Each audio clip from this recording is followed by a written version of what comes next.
Derivatives trading involves substantial risk of loss and is not suitable for all investors. Past performance is not necessarily indicative of future results. Good morning, everybody. Well, I'm a little bit early. I'm like a minute, 2 minutes early. Oh, I don't even have anybody watching yet. Well, that's okay. We can just kind of look around at things a little bit first. Let's see what algo lovers here is saying.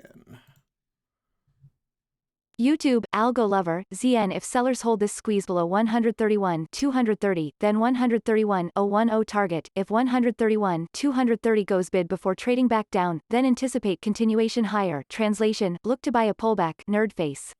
Yes. He's saying that the 230 has already gone bid. And that's exactly what I'm seeing. And in fact, it appears to be giving me a buy signal here.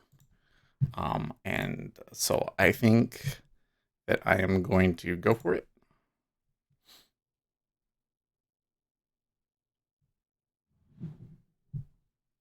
This is unusual because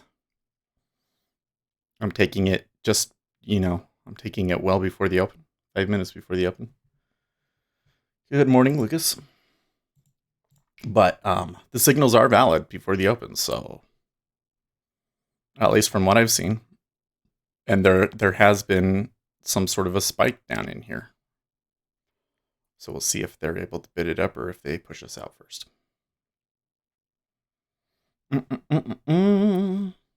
Consensus range, spot 2 to spot 3%. Wow, wait, really? We're talking about the CPI number, right? Or sorry, PPI. Okay, well, I have here that the expectation is spot 2%, with the previous reading of spot 3%, and the regular PPI being a spot 1 versus a previous of a spot 1. So spot 1 on the core CPI, and remember, or sorry, on the regular PPI, and remember, that includes energy. I like that uptick. It includes energy, right? The core is the change in the price of finished goods and services sold by producers, excluding food and energy. Energy has been down the past month because of this whole kerbuckle with the supply disruption, and then it wasn't really a disruption. And my recollection is that we're down generally over the past month. Yes, we are. We were like up at 55, and now we're at 51. So I like it. Uptick. So we would expect the regular PPI to be spot 1, but that is low. Core PPI is going to be the one that matters. Spot 2, if that is less than spot 2, then we are going. It'll go, I think. It could really go. I need to change that so I can only see today. Did you read Grady's blog about recent market changes? I did not see that. Did he post? Let's go look. Thank you. We gonna tick up again? This trade is working out a little bit too well. But today, I don't see him. But let's go over to his website. Come on, go, go, go.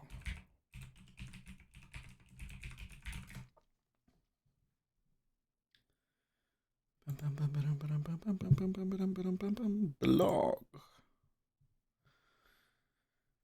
Adjusting to changes. Oh, that was on October 4th. Okay, down tick.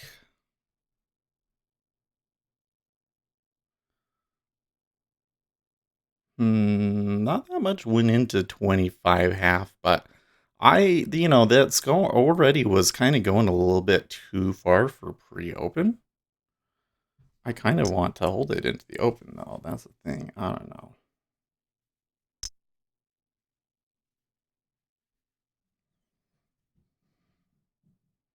I've got like a blemish right here. It's bothering me.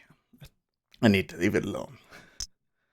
Okay, let's hold up here. It's going back and forth now.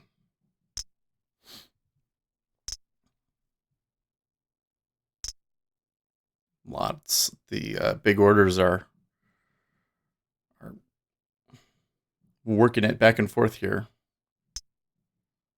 So I think that means that they're still willing to push it higher. Except for the 5 years not willing to do anything yet. Interesting order there at 1 3/4. Wish I could see if that was there before. Was not. It's kind of relatively new. But they're not putting a lot on the bid there. Well, that's a little better. In the past 3 months, I've received a lot of emails which all ask the same question. Why isn't the liquidity returning to Treasuries? Most people thought the change had something to do with the summer months usually being a bit slower than the rest of the year, but this is not the case. I was in the same boat. I said, well, the liquidity pulled because of the summer, but it did not come back. Markets change. I say this in all my material, place emphasis on it during my webinars. I talk about it till I'm blue in the face, but one cannot fully appreciate this statement until one has seen the change with his or her own eyes. The changes we are seeing are due to a fundamental shift in the underlying forces, these forces being changes in economic conditions around the globe, trade talks, Brexit, a possible impeachment of the president, the upcoming 2020 elections, funds shifting capital from stocks to cash, etc. Markets go sideways and or trend in one direction. When the majority of traders or investors are all saying the same thing and the future is fairly easy to predict, when the future is no longer easy to predict and opinions start to differ, things can get weird. And when fund managers are more interested in protecting assets rather than making profits, they start reducing their exposure. This translates to a reduction in trading activity from heavy hitters, which translates to less liquidity and thinner markets overall. Makes sense. This has got to move. They're hitting into it pretty aggressively there on the open.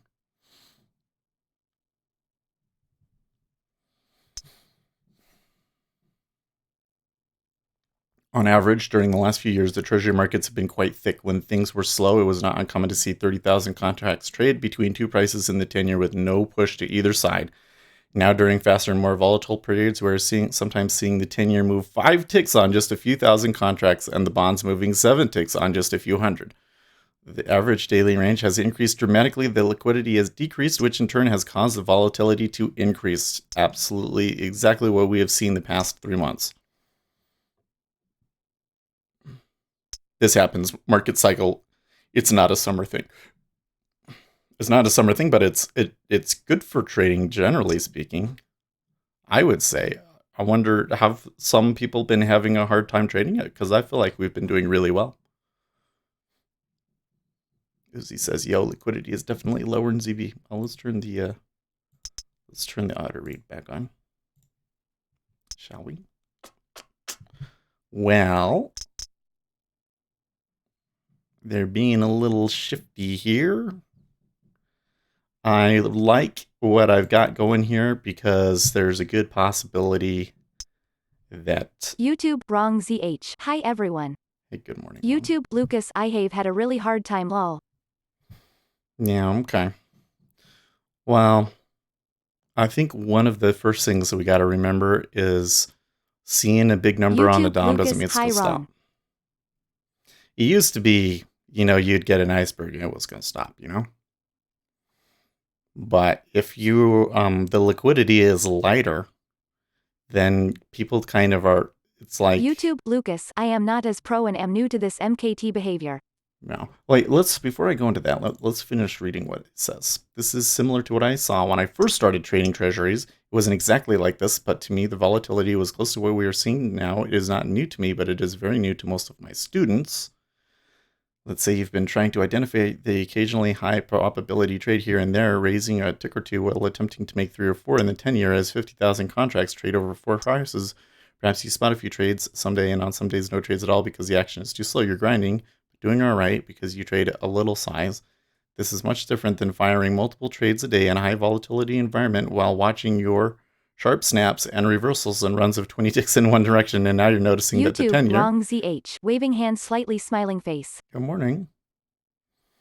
Then now you're noticing the 10-year may move 8 ticks on only 10,000 contracts. You're noticing similar behavior in ES and gold and most other markets.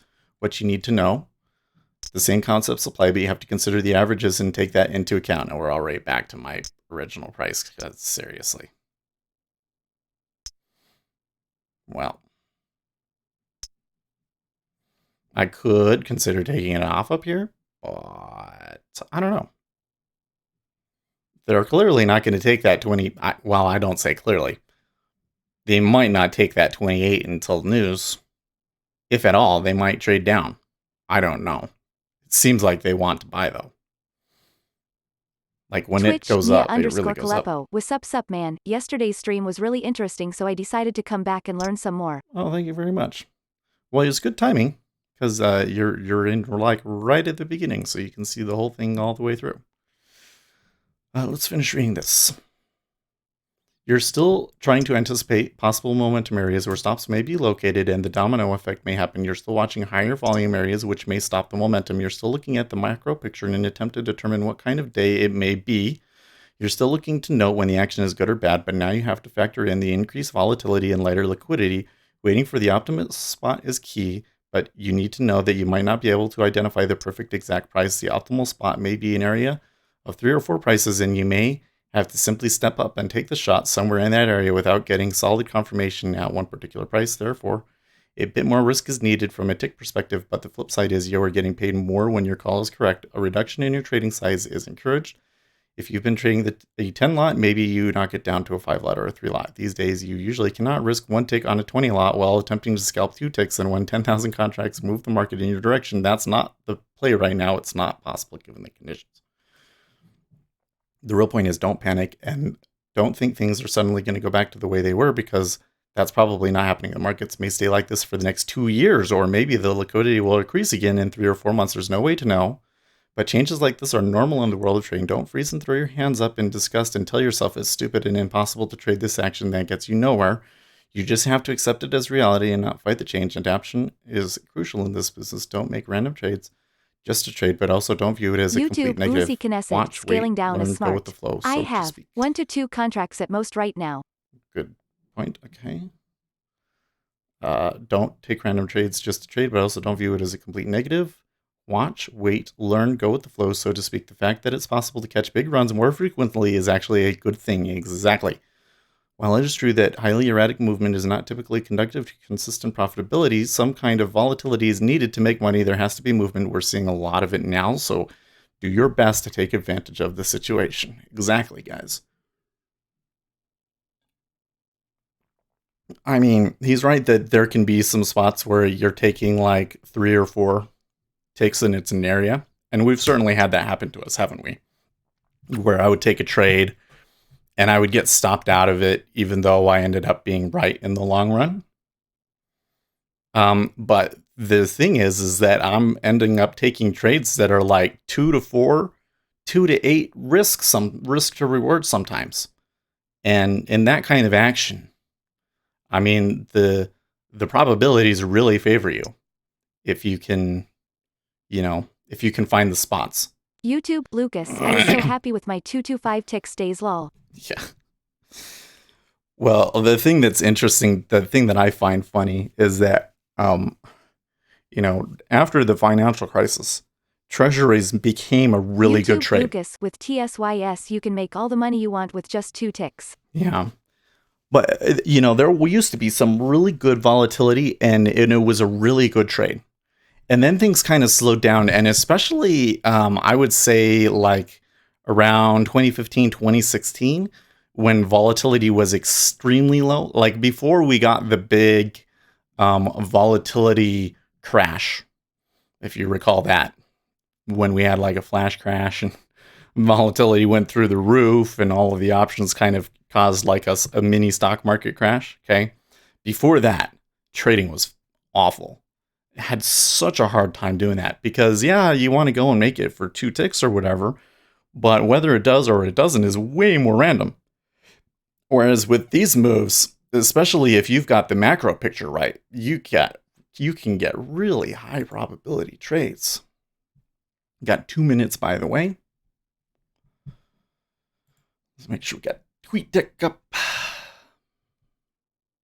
Russia says Turkey to join its alternative to SWIFT. I don't know what SWIFT is. I don't remember what SWIFT is. Probably I'll go, yeah. Oh, yeah. Well, a little disappointed. I thought that they were going to come up here and stay there for the news, but nope. They've decided they're going to take both directions. So do I really want to hold this through the news? Especially if they're going to hit into 24? Well, that 520 there printed. That's interesting.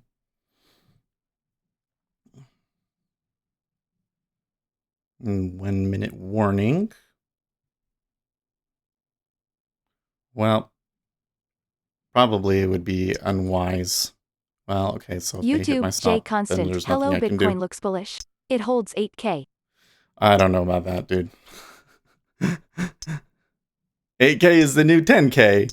Oh, it looked like it was holding 10K forever. Did it actually matter? No, it doesn't actually matter. It does not. Well, I should have taken profits on that, man. Sucks. Well, I didn't really see it wasn't a real super clear signal there at the top. It was the top of the range. That was how I could have known. But now you can see as they're pulling all of the liquidity and everything that, you know.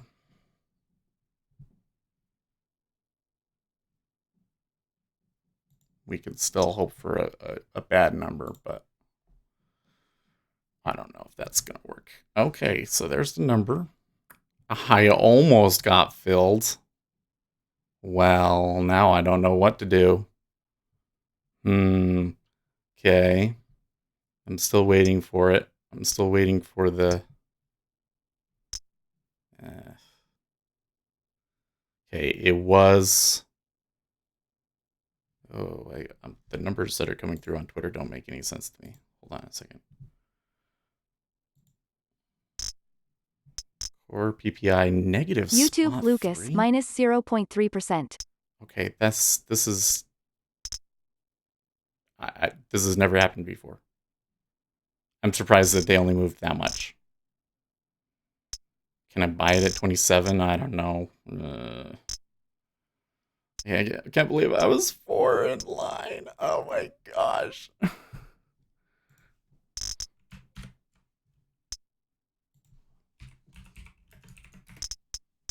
YouTube, wrong ZH. The 5-point NQ backtesting works well, so I changed to the 10 points, but the pattern doesn't happen every day. That's interesting.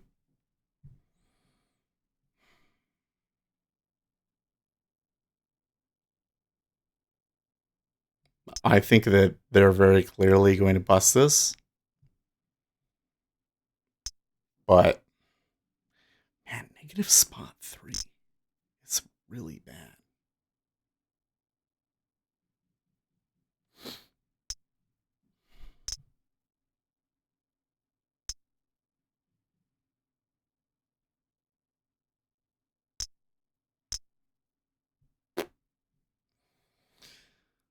Some hints of level break activity there.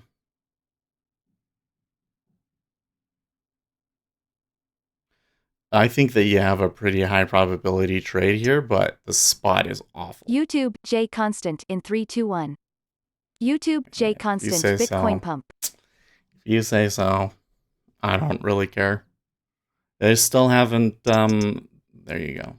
So there it goes.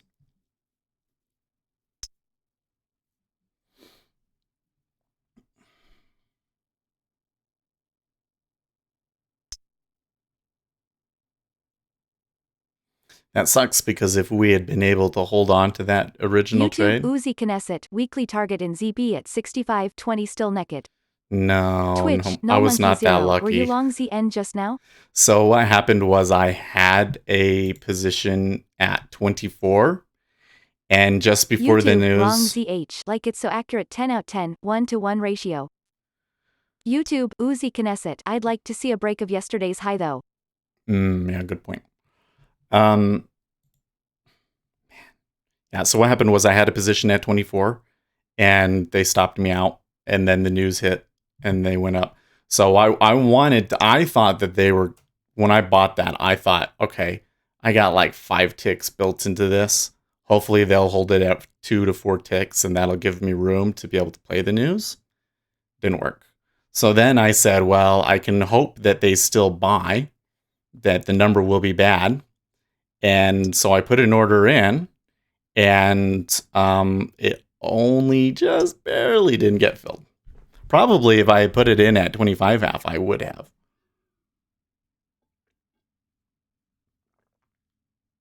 Now, that said, they're coming back already. YouTube, Lucas, seems like most bad news and numbers are already priced for now. I don't know. How do you price in a negative spot Twitch, 3 no monkey PPI? zero. In your opinion, why do you think bonds rallied Friday after unemployment went down? Bonds rallied Friday because the personal income number was bad.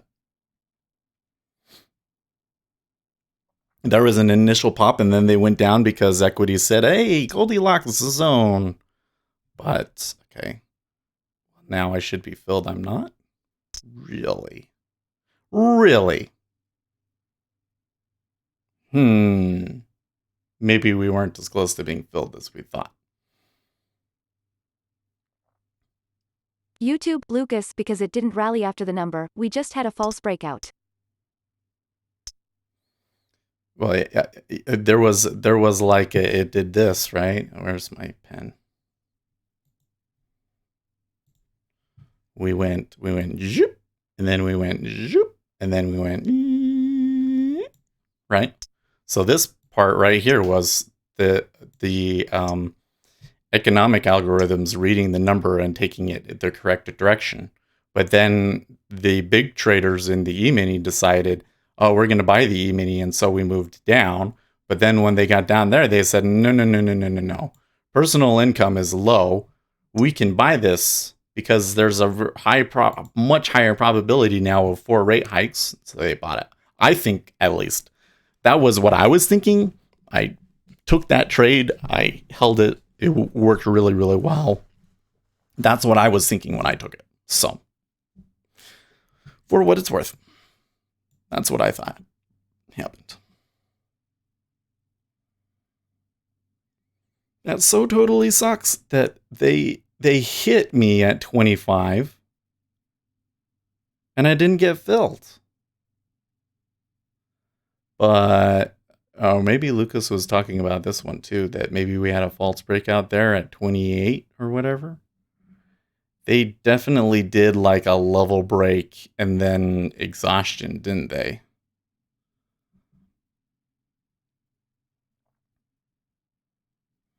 I was just thinking, if you had caught that you would have wanted, when it got all crazy there, you YouTube, would have wanted Lucas, to take priced it in off. as no need to keep on going higher for now.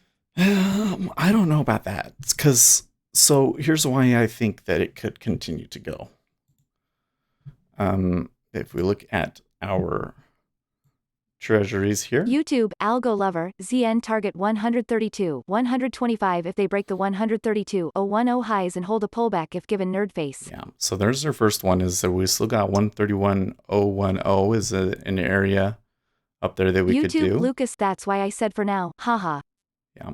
YouTube, Algo Lover, Oh, I gotcha. 7:48 a.m. Algo Lover, if sellers hold MKT below 2,925.50, then 2,907.25 target, if 25.50 goes bid before trading down, then anticipate a squeeze higher nerd face. Okay. So this is a little weird because I had such a good position. I wanted to leave it on in the hopes that they would come back for me. Now that they're coming back for me, that's cool, and they may Twitch, turn here. Shallian_, hey there, decided to give it another try and started my 4th combine yesterday. Oh, there you go. But Good before job. that I changed my rules and gonna try this to quit the day if I am wrong 3 times. And also after evaluating all my trades it showed that. YouTube, deal. Uzi Knesset, Noid face. Good deal. I'm proud of you, Shallian. YouTube, Lucas, hipster face. I'm glad that we could all assist in continuing your addiction. I'm just kidding. No. So it came down. I took it because I had a good spot in line. But I'm not actually taking it on as signal. YouTube, Maybe I should have pulled it. There is only one thing holding me back. I just don't believe day trading anymore like I used to.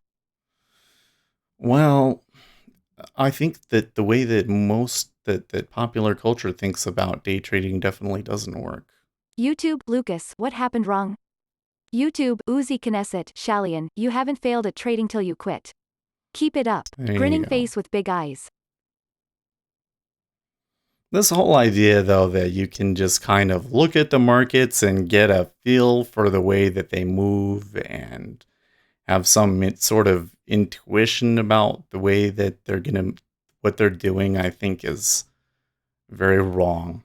I think that the market is completely set up to um, fool every Twitch, sense Shallian that you underscore, have. every time I tried to change something and not trading like planned it only once worked out. Every other time I just lost. So hopefully now I understand that trading tilted won't work. There you go. YouTube, Lucas, very wrong. Very wrong. Yeah. So you have to have, first of all, you have to have a very specific, setups. And second of all, I don't think that your setup can just be like some random combination of numbers. I think that to really have a high probability setup on a short time frame, you have to have positions backing you, essentially. So, somebody that overextended and is going to have to unwind a position, or something of that nature. The sort of things that we look for with order flow. YouTube, Algo Lover, from right here, 131, 205 needs to hold for continuation to 131, 300 OK hand. Okay. Well, I think that we were just lucky that they decided to pivot at our price. The market maker is being nice to me today. Thank you, sir.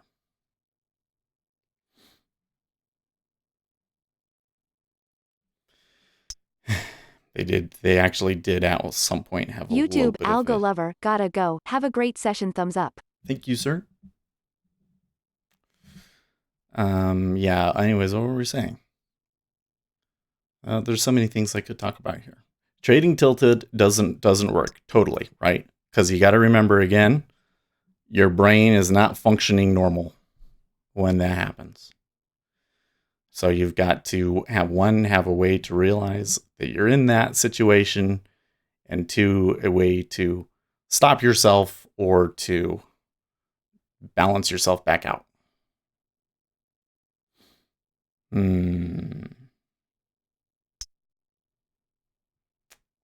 Not what I was hoping for. They may be playing this slow churny game now, though.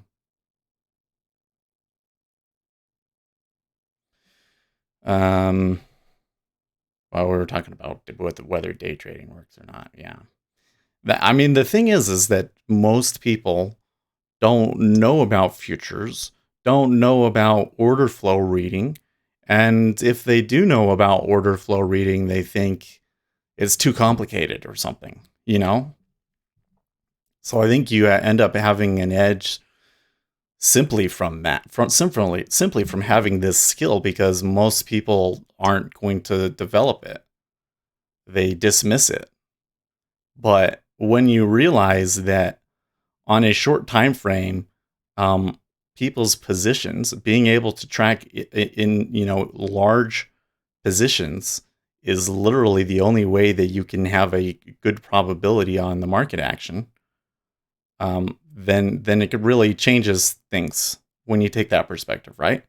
Then it's kind of like, oh, all this other stuff that people talk about, Fibonacci numbers, technical analysis this, technical analysis that, doesn't matter.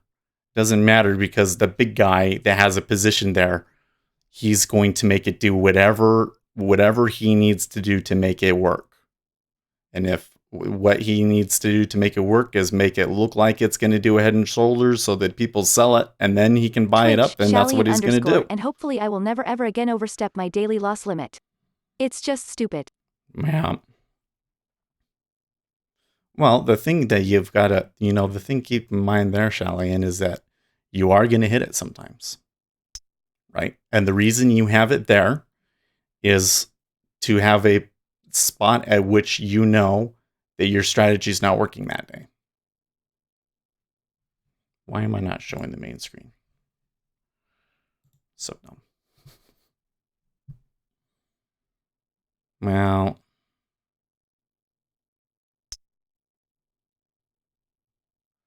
they gave me one or two, and now they're, well, they're still kind of, yeah. I think I'm gonna have to give this up. They're pulling, which means they want me to sell. That little move down really sucks YouTube, when you wrong look at it on the ZH, chart. because of everything we don't know about industry and they know. Lucas, I'm hearing many negative comments all around, and on the long term you can make good enough. Hmm.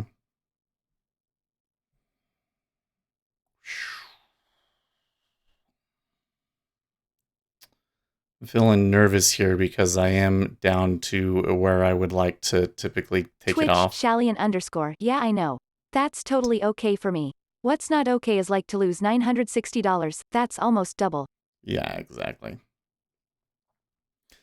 Um, so they're about where I would need to think about taking it off, and they're not really telling me anything, which makes me really nervous. And this move down here is really nonsensical to me.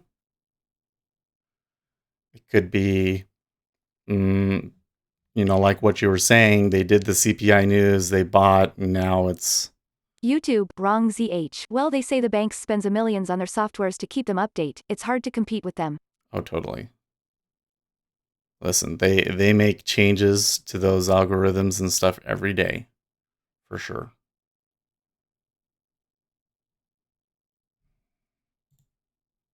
Hmm. Hmm.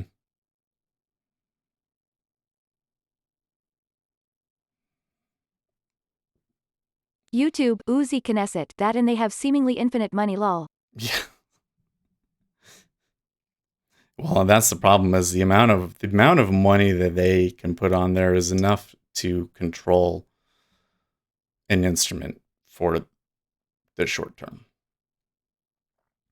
Like, think of it this way: when Goldman puts a large order on for a client, they'll take the position and then they'll babysit it. YouTube, Uzi Knesset, especially on the liquidity side. If they want to, they can dump limits on the inside bid and offer for the rest of time lol. Yep. So part of the service is to babysit the trade, which means sit and watch it and manage it and buy and sell things as the market requires. That's part of their service, right? So how much control over things do you think they have? And if they really, really need to, what can they actually make an instrument do? Right? It's impossible to completely control the market over a very, very long period of time. But, on the order of a day or on the order of a 30-minute time period, yeah, they can make it do whatever they want. Like, that's the thing. Any signal that you can see on a 30-minute time frame, they have the ability to cancel out on a whim if they're willing to spend enough. Oh, okay, that's the end of that one. It's pushing it.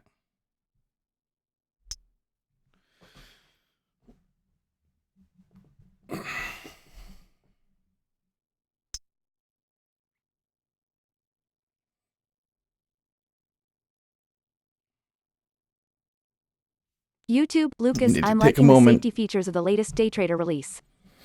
Did they make another release that I missed? 24. Man.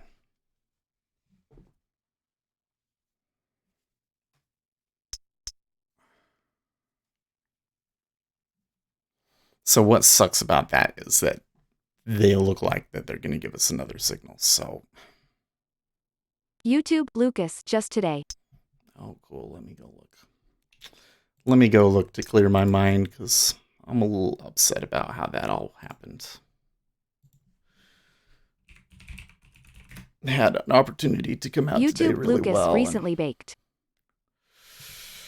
Really well, and it just didn't work out the way that I wanted it to, you know.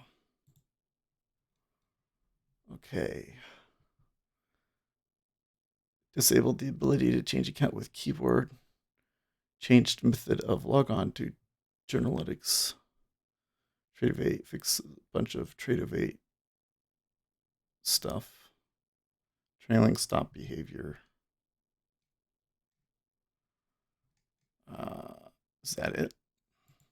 Is that it?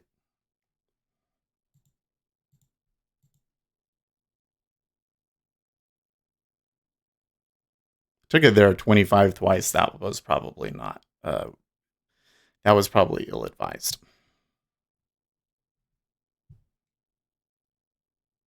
Oh, so not as many institutional orders anymore.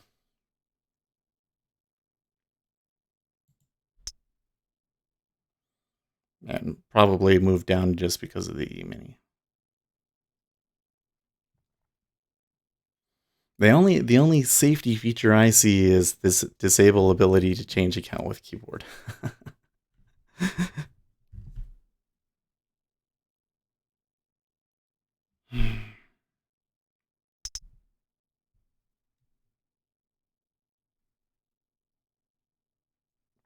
That's not enough for me to take it. No, wait, it's doing it in the 5-year.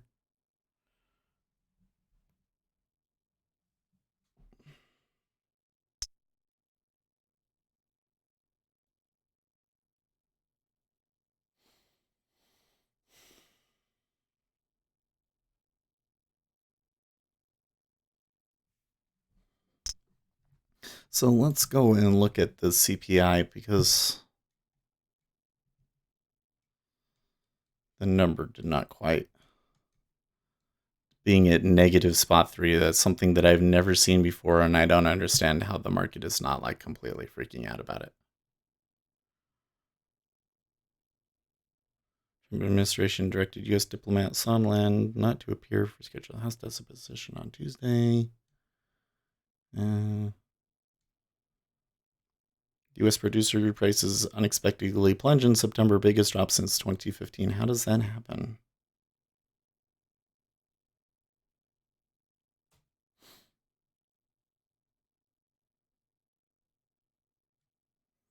Trump defends U.S. relations with Turkey, says Ankara is a big trading partner, NATO ally, and has been good to deal with. That is incredibly odd. Because yesterday he was basically talking about ripping them a new one. UK deeply concerned and reports Turkey planning a Syria attack. This one does not make sense to me. So let me tell you the thing about Turkey that irks me, that it seems like people are missing. So the whole deal is that Turkey is planning on moving into Kurdish-controlled areas, and these are areas where there were U.S. special forces, and so Donald Trump pulled out the U.S. special forces. The way that it is being portrayed in the media is them like, well, we've been there for long and mission accomplished, so now it's time to pull out. And Republicans are, quote unquote, baffled by the decision. That's not what happened. They're lying. So they've been negotiating about this area for months.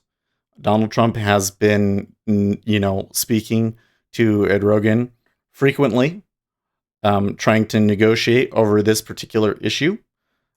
Media reports, I've seen many media reports where they claim that Donald Trump is being completely outmatched in this battle, that he's not negotiating with Erdogan very effectively. So do you just move into a place like that, like willy-nilly? Oh, the Americans left. I guess we can move in now. No. This is something that takes months of planning, that they've been planning, that we know they've been planning for months, and that the administration has been negotiating for. Okay, so if you're negotiating with Iran, you don't just all of a sudden say, well, it doesn't matter anymore. We don't actually want to be there. I don't know why we were negotiating. No, that doesn't make any sense at all. That's nonsense. No. Here's what really happened. They've been negotiating. Turkey says, we're going to move in. Like, you can't stop us. What are you going to do? You can't stop us. Oh, well, maybe we can work something out. Let's get a deal. Like, let's not do this, guys. No, no, no. Like really, for 6 months now, we're going in. This is when we're going in. You better get out of the way. And so Donald Trump finally said, okay, fine. We better pull our people out. So in that situation, he probably did I mean, that's really how do we say, the reasonable thing. Like even Obama would have done it, you know? So to see some of this stuff that I'm reading, okay, White House official confirms Trump has invited Rogan to the White House on November 13th. Also, got to keep in mind that Turkey is supposed to be an ally. So, yeah. And the people in that area are kind of terrorists. So, yeah. Hmm.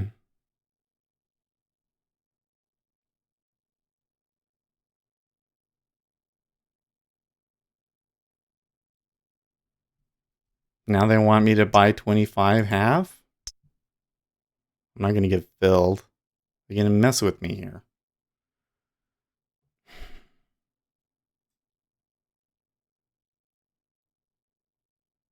I don't know, guys. That's like I should have taken it when it was a little bit lower.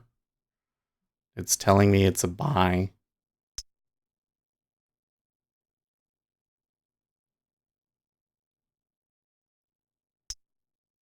Hmm. It is clicking as it YouTube moves. Uzi Knesset Big Whopper by volume at 26 in ZB. Oh yeah, at 949. Well, I'm looking at this little spike down here when we were at 020 in the 5-year, and look at how much there's sitting there now after we've left it.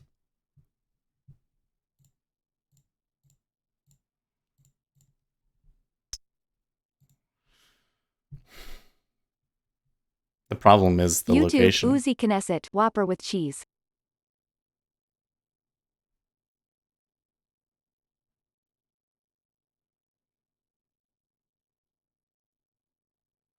This right here where I was in ended up being a chop zone.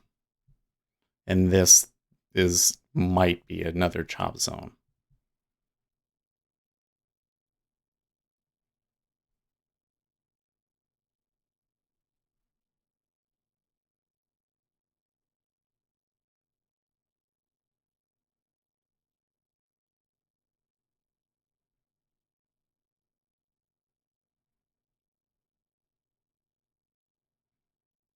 Hmm.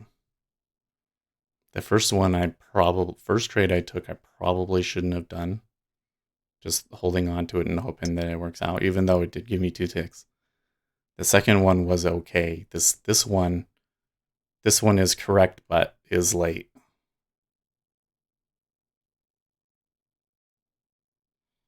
It's late because I'm scared, I guess. We may be in the process of leaving Syria, but in no way have we abandoned the Kurds, who are special people and wonderful fighters. Likewise, our relationship with Turkey, a NATO and trading partner, has been very good. Turkey already has a large Kurdish population and fully understands that we only had 50 soldiers remaining in that section of Syria, and they have been removed. Any unforced or unnecessary fighting by Turkey will be devastating to their economy and to their very fragile currency. We are helping the Kurds financially / with weapons.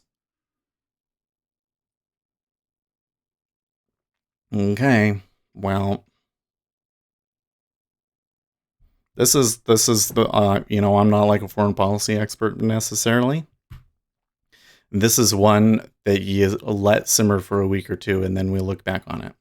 Okay, because there's a lot of histronics yesterday, and when the warhawks get histronic, you should always be a little skeptical. So now they're pulling at 25 half like a lure, but he takes it and he puts a good offer on it, and they don't buy that. Hmm.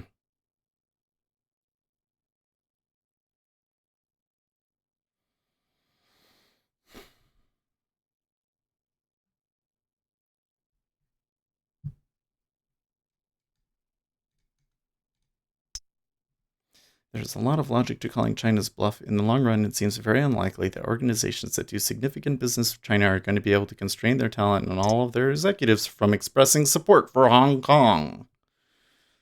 Yes, interesting. So is China just doing this to scare people ahead of trade negotiations? Or are they doing it to increase consumer sentiment? Or I mean, nationalist sentiment? Well, I'm not happy about this, guys. We should. Twitch, Shallian _ Why do you prefer ZN over ZF and ZB? I always see you trade ZN. Tried ZN but didn't like it because I often didn't get filled. Lol. Yeah, well, but that's exactly why I like it. Because you can be more accurate with the ZN, right? You can be so accurate that you're only, a few contracts off from getting filled, and then it goes up without you. If that happens, it's a good thing. If you really think about it, that means that you were really accurate. Okay. What's going on here in the E-mini is being a little weird now.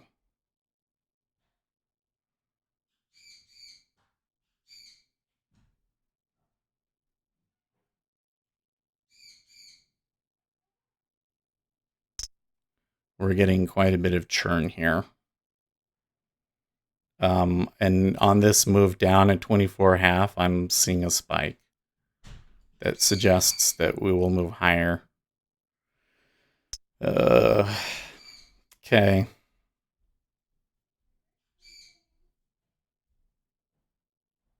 Twitch, Shallian _ Yeah, had problems getting filled in both cases. Getting in and out of the market. But that's where it's just, it takes a lot of practice. It's going to take you a couple of months to figure out where you can safely get filled and where you can't. This trade is going to give me an ulcer, guys. They told me it was supposed to go up. It did. It's 2 ticks on break even. I don't know. Uptick. Thank you. It's ticking. It's ticking a lot, though. I'm not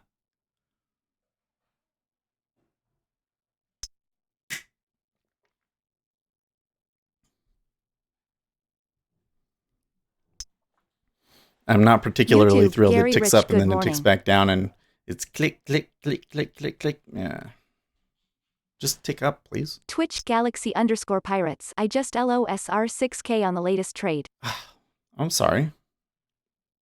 I hope that was within your risk parameters. That's the important thing, right? When people tell me about their losing trades, you know what? You'll lose sometimes. All I can say is sometimes you're going to lose. As long as you took the trade that was according to your plan and you're sticking to your risk management, then you know what, shit happens. But if that was more than you were supposed to lose on a single trade, then shame on you. Well, I don't want to say shame on you. Shame is bad. But let's think about things that we can do to fix that. So now they're spiking up, and I'm getting another signal. We're in some real chop here. Twitch, Galaxy _ Pirates. I bought BTC at 500. Oh, it was on Bitcoin. Good for you. Twitch, Galaxy _ Pirates. I had 120K and then I went on BitMEX and at the end I had 10K. No. So I would not recommend trading on those Bitcoin margin opportunities. Here's the thing. Oh man, I think we've talked about this almost every day this week. Okay, the most important thing to know for trading. YouTube, Uzi Knesset, oof. Yeah, the most important thing to know that will make Twitch, you profitable Galaxy in trading _ Pirates. Sadly, it is true. is be in the right market? YouTube, Gary Rich, negative yields. Hmm.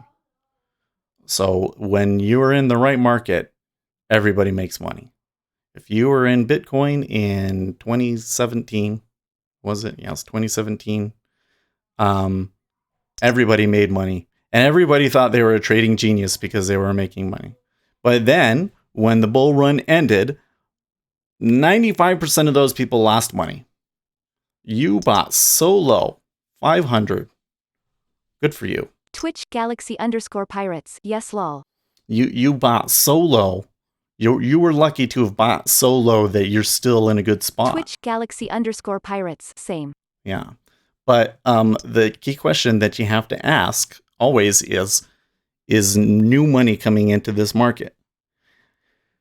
Well, the way that I look at that, one of the ways that I look at that is if new money is coming into that market and it's real money, it's not just like margin traders messing with each other or somebody manipulating the price or something like that. Okay, if new money is coming into the market, then we should see transactions on the blockchain. We should see people using it. And right now we don't. So I say, probably not the best idea to be in Bitcoin right now. We want to wait because money is coming out of that market in aggregate. We want to wait for that market to be really incredibly oversold and all of the short-term players have been washed out. And when all of the short-term players have been washed out, then we can think about buying it. So I have a chart that I post every day on my Patreon where I use the transactions on the blockchain to try and give us an idea of where that best risk reward area is. Okay. So it said, okay, you buy, and we bought, and then there was the peak. So it said it's overdone at 20K. Twitch, Galaxy_Pirates, yeah, you are right. Oh, thank you. It said that we were overbought at 20K, we got out. When it came back to 6K, it said it was oversold, so we bought. When it got up to 10K, again, right after that run, it said that we were overbought again at a much lower price and that there wasn't new blockchain activity coming in. So I bought from 6 to 10 and got out. And then, I think we all know what happened after that, right? Then they felled that price, went all the way to 3K. And then we got this more recent bull run, which to me appears to be manipulation, but I can't prove that. I just know that the things that my indicator are telling me don't make a whole lot of sense. So, yeah. So if you want to take a look at that, it's on the Patreon link in the video description. Morning. Good morning, Ace.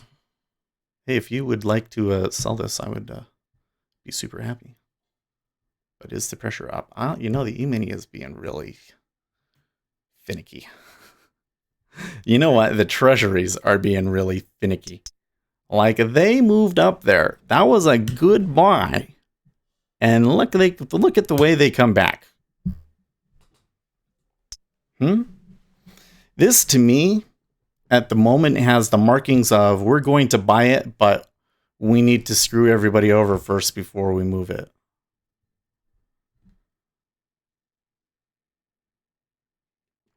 Hopefully my position is good enough. Trades lots of chop. Yeah, it's a lot of chop. Gary Rich, yeehaw, ride the bull cowboys. Oh no, watch the horns. Right. Could we have gotten the 4 from that? I don't know. It didn't give me an out signal per se. It did give me 8, so maybe I should have thought taking it off because we got 8 from that. Well, not 8, but the whole swing was 8. Guys. And they're both 25 half.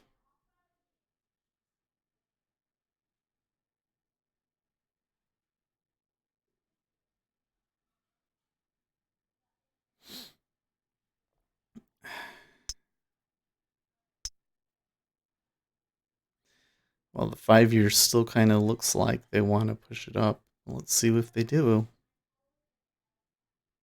It looks like they're not dealing too well with the E-mini buy-in here.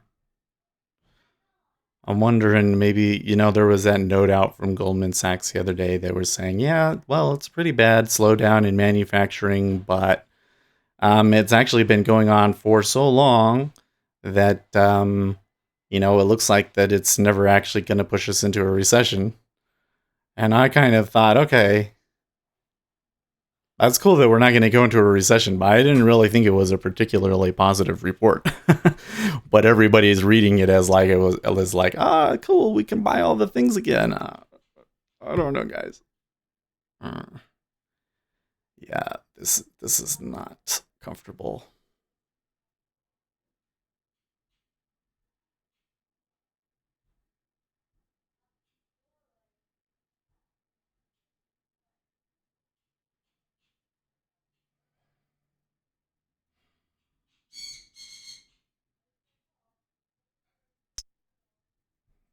That's not an incredibly encouraging uptick. Only 100 on the bid. Let's come back here and look at news. Okay, there's nothing else today. Oh, Chairman Powell is speaking at 10:50. Data dependence in an evolving economy. Tomorrow, some numbers, but they're later. 10-year bond auction. Tomorrow might be tough too.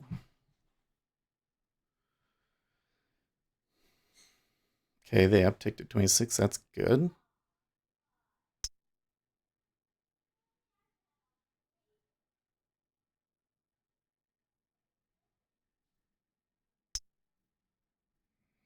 They are definitely playing a swingy move today.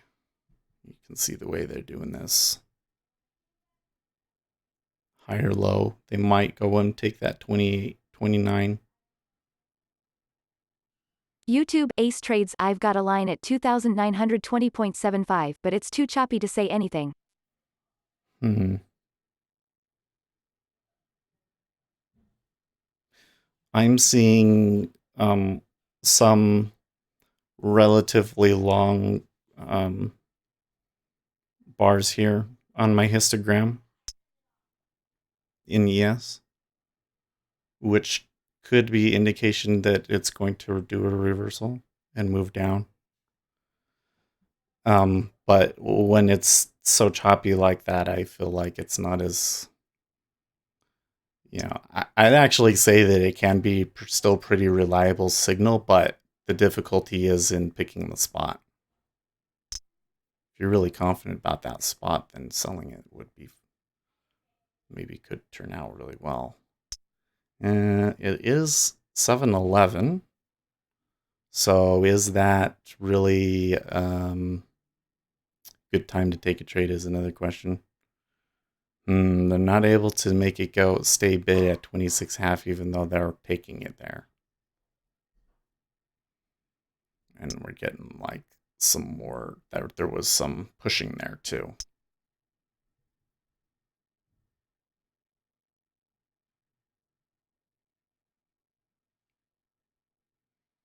Okay, well, ES is kind of turning down a little bit now. I guess you would have gotten a point, huh?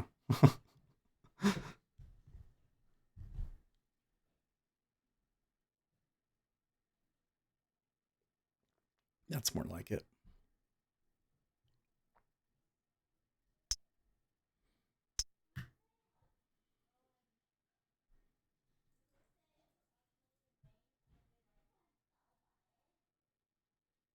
Tough stuff.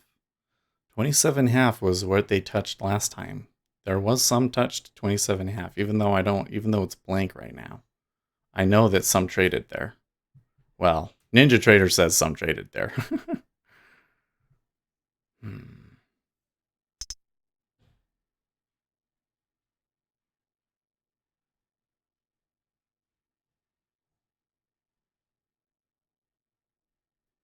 YouTube Ace Trades. Yes, there is a point, but that was a risky trade.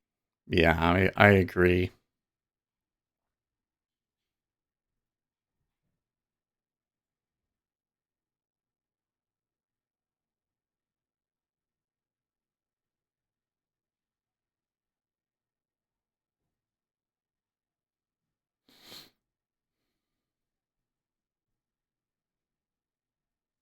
I'm still kind of questioning this trade that I'm in the Treasuries because it looks like they're ready to do it and start buying again, and then it ticks down like that. Well, okay, they decided to hold it at 26 that time.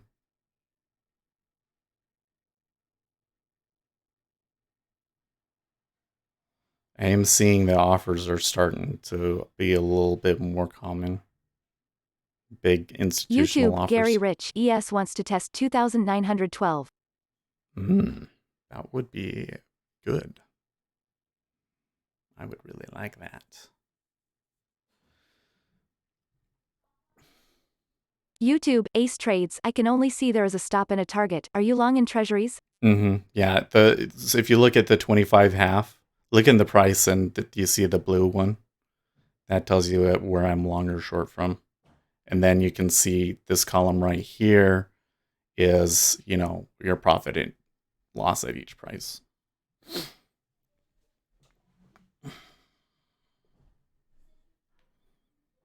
If we get another 2 ticks up, that could be really positive, but they're still being really finicky about it.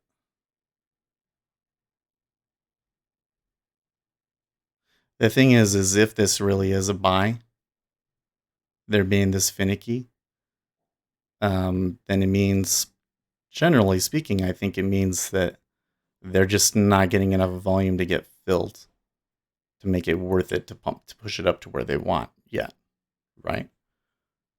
But the other possibility is that they feel like things are priced in and they don't really have a reason to move it up.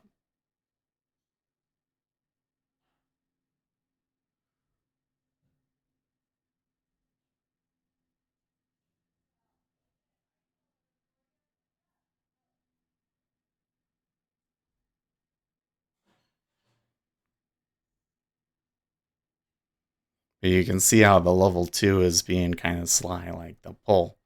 Like maybe 26 half will go 200. Okay, the buy. And then it stacks back to 500. And now 26 pulls.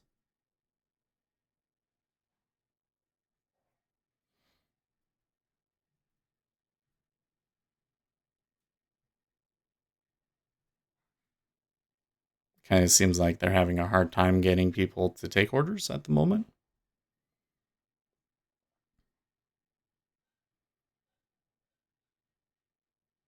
I see some activity coming into the 5-year potentially.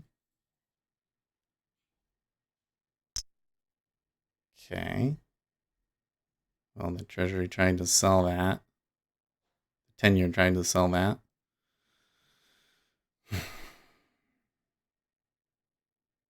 Come on, 5-year, just buy it for me, please.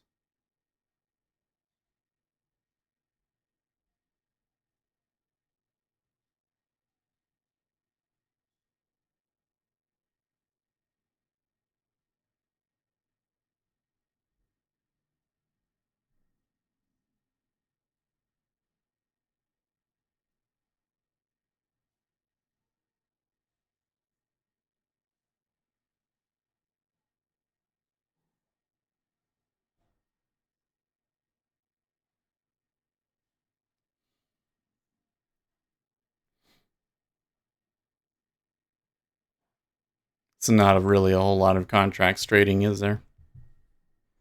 Look though. Look at the 10-year. Look at the histogram in the 10-year.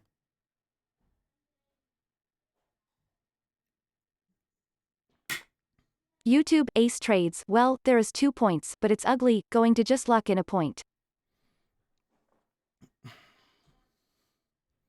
I think that they're buying in this location, but because it's so choppy, it's hard to tell what they're actually doing. Downtick bad. Now I also my histograms over here don't look particularly great. Although the market volume is slightly to the buy side.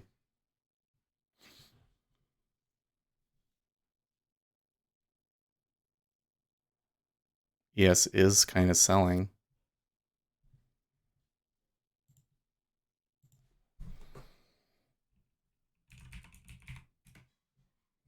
Oh, that was like I put that thing in and where I didn't get filled.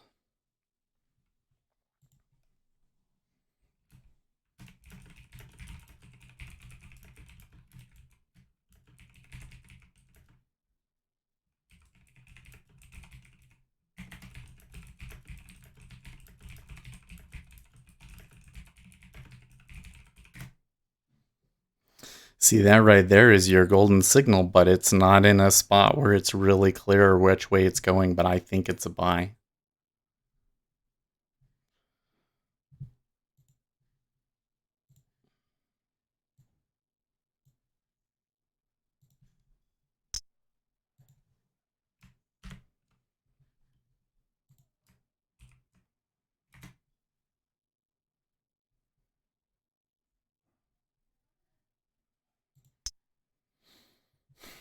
Okay, well, they're taking it to the other side of the range again. At least we have an okay spot in the range.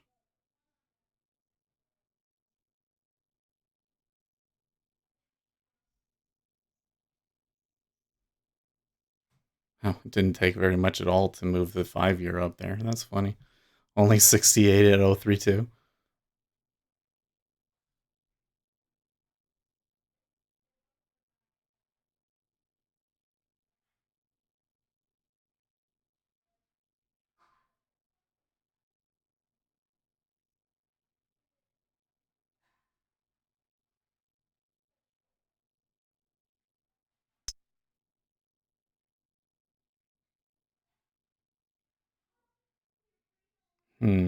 Okay, so the 1,000 trading at 27 now.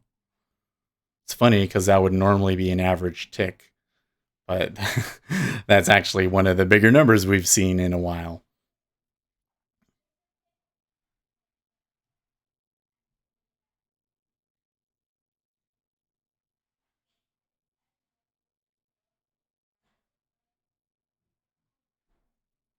Still seeing outsized activity in the 10-year. E-mini is still selling.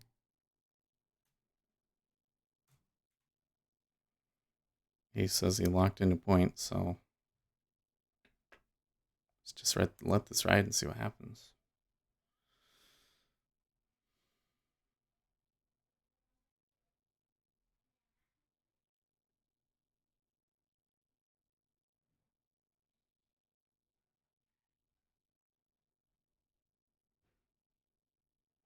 Seems like there's a couple of leaners at 27, so if they do decide to push it up here, I think that they're going to have enough to maybe make another little run here, but that's a big if, isn't it? That's a big if, isn't it? U.S. stock futures lower on trade worries. What are the worries about?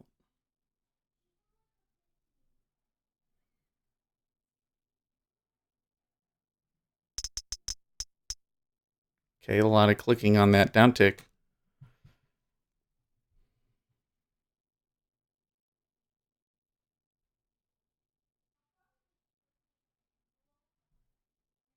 Majority of Americans think Biden should be investigated over Ukraine-China dealings.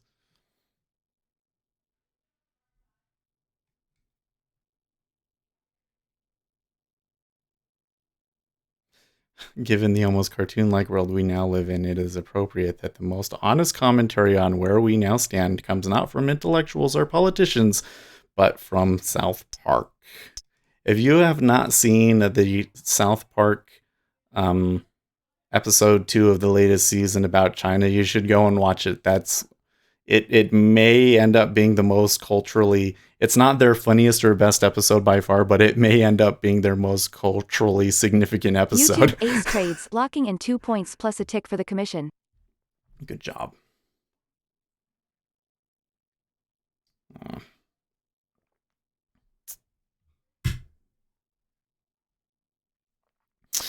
I would love to send Ambassador Sondland, a really good and great American, to testify, but unfortunately he would be testifying before a totally compromised kangaroo court where Republicans' rights have been taken away and true facts are not allowed out for the public to see. Importantly, Ambassador Sondland's tweet, which few reported, stated, I believe you are incorrect about President Trump's intentions. The president has been crystal clear. No quid quo pros of any kind. That says it all.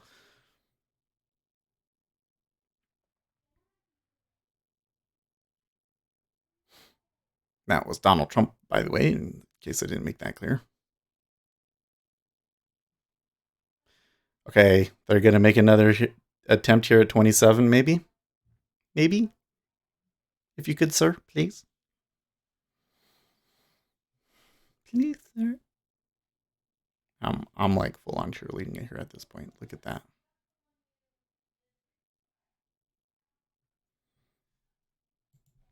YouTube Ace Trades. Oh, I thought you were quoting the Joker movie. No, I haven't seen that. Is it good? Is it good? I know there's been a lot of controversy over it and stuff. I really don't like. Listen, I don't watch television at all. So like when there's big movies out and stuff, I don't know. Unless it's on Reddit. Unless people are talking about it on Reddit. They did talk about the Joker movie on Reddit quite a bit, but it was like the controversy surrounding it. So okay, yeah, somebody's definitely doing something.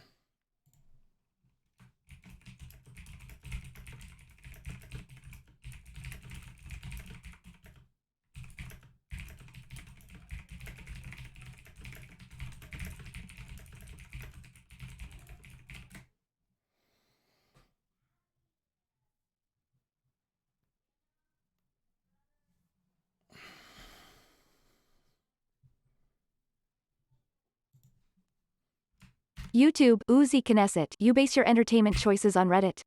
Oh, you poor thing. Lol. I don't base them on Reddit. I just I usually go to Rotten Tomatoes first and make sure that the reviewer score and the audience score are in line with each other, and that it's a really high score before I would go and see a movie that I don't know anything about. So yeah, but I don't know about the popular culture of what's going. When you watched television, you kind of knew every movie that was coming out because there'd be commercials for them on television. But now I don't. YouTube Uzi Knesset. No, wrong idea. If critic score is low, movie is likely good. Lol. If the critic score is low, there's probably something political about it, right? That's why I'm saying if they're both good, then it means that it was a decently good movie. If there's a divergence between the two, if the critic score is low and the audience score is good, then maybe I'll go and see it if it's within my interests, let's say. This is something that bothers me these days when I get into online discussions. Oh, come on. People act like I'm supposed to be incredibly concerned about absolutely everything. I can't concern myself with every tiny thing that happens in the world. I'm one person. I only have so much time. I only have so much attention. I specialize in things. Like if it's related to economic issues, then I'm game, right? YouTube Ace Trades. Sell signal 2917.75. Interesting. Treasuries are doing some weird stuff here. So there was he was really pushing it there at 27. He was really pushing it there. And we moved up a few ticks and we've kind of fallen back really easily again. So this continues to look like somebody that wants to push it up but wants to be filled or is maybe having a hard time making it happen. I could have taken 4 ticks on it, but and YouTube I do see the Uzi email Knesset. selling. I actually don't consume entertainment anymore. The most I get on any given day is the radio on short drives. Lol. This time last year, my wife and I had a dozen shows in the DVR. Yeah, I do not listen to the radio. YouTube Ace Trades. Looks like it failed, which is why I seldom go long. 2 minutes to open. Oh, I thought that you said it was YouTube, a Uzi short. Knesset, today, no cable, no movies, nothing. Politainment killed the interest. Totally. I don't listen to the radio. I tell you what, if there's any kind of media that I would cut out of your life, it's pop radio. It's man, because everybody seems to have this idea that the popular song is the popular song because everybody loves it. No, that's not the way that it works. The song that is the popular song is the popular song because they pay the radio station to play it a ton. And then everybody goes, "Oh, this must be the popular song. I really like it." It's totally manipulated. The most manipulated form of entertainment. It's literally like there's like one exception to this was the GOTA. YouTube, Uzi Knesset, the 7 to 10 minutes of radio I get driving to the store for cancer sticks as local talk radio anyway lol. Right? Was that some? Now you're just somebody that I used to know. Remember that song? Okay. I remember the reason I became aware of that song was because there was a music video about how it was made, and my ex-wife, sent it to me because she's like, "This reminds me of you." Okay, this Gautier guy, he is an artist. He's kind of weird, and the whole thing was about all of the crazy extents that he went to get unique sounds, I guess, for this song, and the bizarre process that he used. And it's a weird song. It's a weird song when you listen to it. Now on the radio, they made a radio edit that has more of a beat to it. Okay, so they did kind of change that. 1, 2, 3, 4. I think that they're gonna bust this. I could probably take that. I might just take the 28.5, to be honest. Let's just watch. Anyways, that song became that video and everything got passed around so much on YouTube that then it became popular on the radio. Otherwise, it would have been completely forgotten. And that is like the one like real rare exception to the rule of like that usually the popular song is just the one that the radio executives paid for. But yeah, so I wouldn't listen to pop music, and it's so weird. Well, the reason why I say if there's any piece of me that I would cut out is because when you cut it out, it becomes so obvious. You'll turn the radio on, like don't listen to anything for a year, and then you turn the radio on, and you'll hear all of the songs that people have been listening to that you've never heard before, and everybody will be like, "Oh, I love this song. This is so great," but you won't have been what is the word, conditioned for it, right? Because they do like similar tunes and it kind of evolves, and part of the reason that you like it is because it's familiar. But if it's been a year, it won't be familiar to you at all, and you'll be like, this song is crap. Why do you all like it? This is stupid. Listen to the lyrics. This is dumb. It's a very different thing. Now, as opposed to like, I like to listen to techno music, and the thing about techno music is that they like everything to be different. Like they want every song to have something incredibly unique about it. You don't necessarily listen to the same song twice. Like a big song might be like big for a month, and then they move on to the next mix, And it's a very different way of listening to music, and I really enjoy it. So yeah, I don't listen to the radio at all. I just listen to podcasts off my phone. Mostly trance music. I think that we could continue to move up here, but they're kind of doing this thing like, well, maybe the E-mini's gonna recover. I would YouTube say Ace Trades took a couple off at 7.5 points. there's a decent amount of selling on the open there in the E-mini. There looks like that they're gonna pull back. Oh man, why? So the treasuries sure did come back quickly again. So it's doing the same thing it's been doing.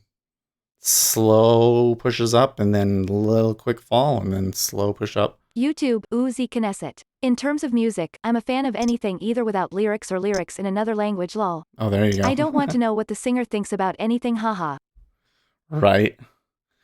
Well, the nice thing about trance music, there are definitely lyrics, but lyrics in trance music is so much more abstract. You know, like they're talking about emotions and feelings and stuff, and it's not the same as pop radio. Pop radio, they tend to try and tell a story of some sort. It's usually some sort of really vapid teenager style.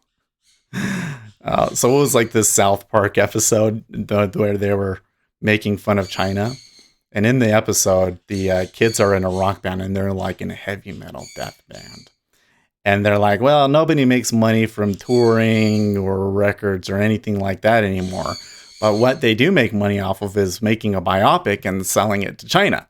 So the kids are trying to make a biopic, and China doesn't like anything about their biopic.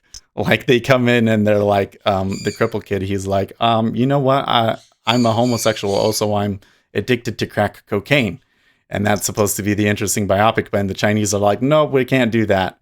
And so they have to keep changing it and changing it and changing it. And at the very end, they decide to bring back some like their boy band years. And so they're like, I'm going to finger point you into my life. It's like that. It's always like the most vapid stuff, right? In pop music. I'm going to go down for another one. So the E-mini is threatening a new low, and Treasuries not terribly excited by it at the moment.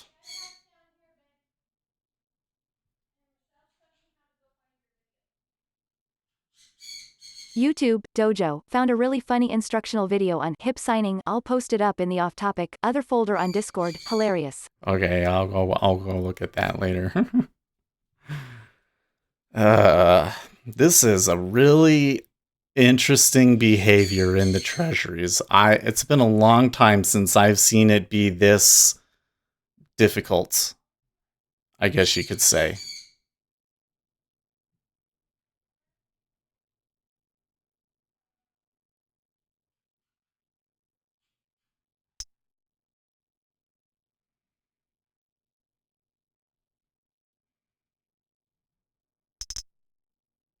Hmm. They're still ticking like they could move up, though. Like, that's the funny thing. It's like, okay, so if you're gonna do it, then why don't you just do it? Emini does not look happy. Oh, okay.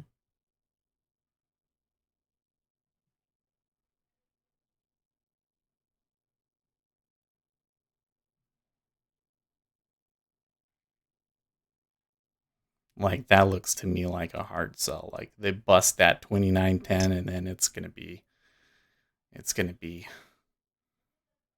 fallen. It's gonna be free fallen.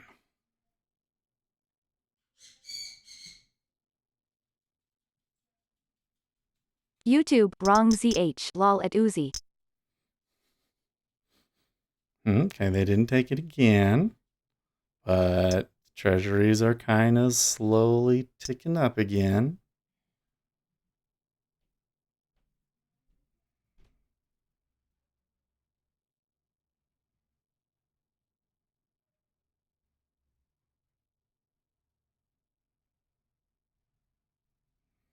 There's a little bit of fighting, but the sellers are winning. So there's a new low. They just broke the overnight low at least. And there might be more to that than that. And that was only just a tiny little move.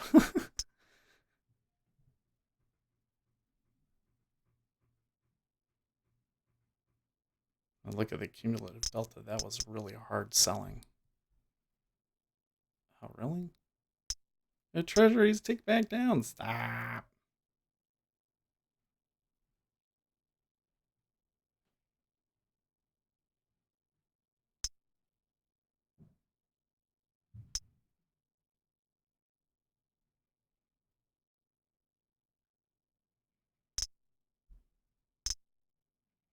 Hmm.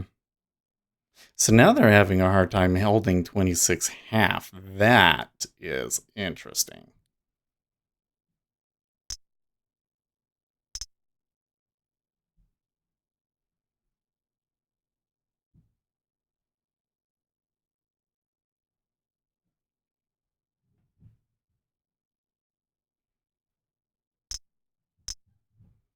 Hmm.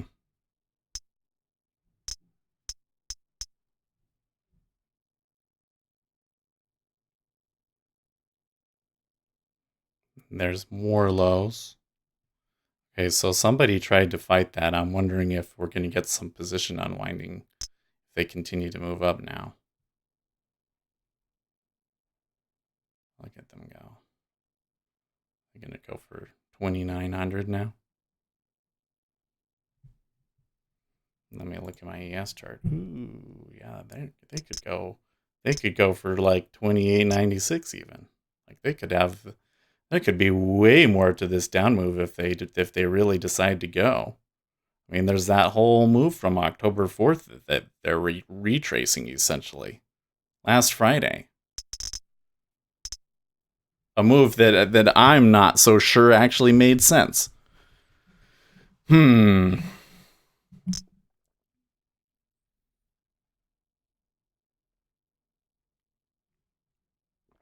Until the Treasuries give me another signal, I should be staying in, and I'm getting enough institutional activity indications that we could continue to move higher. That's it's just I don't know if they're going to do it or not. You guys are all quiet, so I'm assuming that must mean that you guys all decided to get into something there from all this, or maybe you all sold the E-mini. I hope. YouTube Ace Trades. When I make money when I had no business doing so, I guess it makes up for the times when I should have made some and didn't. There you go. Right. It all equals out in the end, doesn't it? Never seems like it though. That's your confirmation bias. You know, you'll notice you always remember the ones that worked out. You know, like oh that was awesome. The ones that didn't work out, you intentionally forget about those. Ugh, what a range.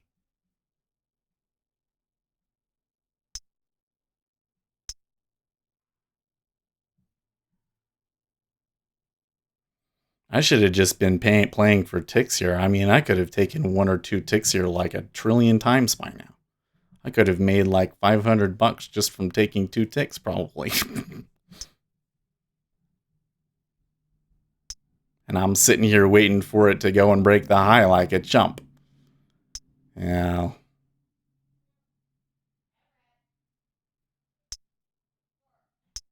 But look at the way that they react to the swings in the ES too.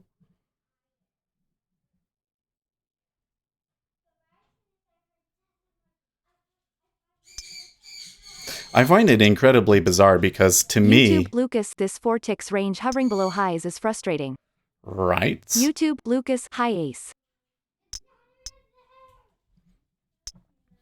The thing that's weird to me is that I think that treasuries have every YouTube data Ace Trades at reason. Lucas Morning. Did you catch that call of mine? Ugh, 1,026? Come on. I think these treasuries have every reason to be moving up, regardless of what ES does. So buy all the things, guys. The only reason the E-mini was moving up was because of buy all the things, right? They're going to do 4 rate hikes this year, I think. I think that they need to price that in. Especially if you got PPI was negative. What is the CPI on Thursday going to be? Oh, man. I don't know if I've ever seen a negative number like that. And all they did was like a few 4 ticks up, and then that was, YouTube Lucas. Nope. Lol, I was away from my PC. DIID at workout _. Sellers decided he's going to try his hand at it, but it's being difficult both ways, isn't it? E-mini's not necessarily like freaking out.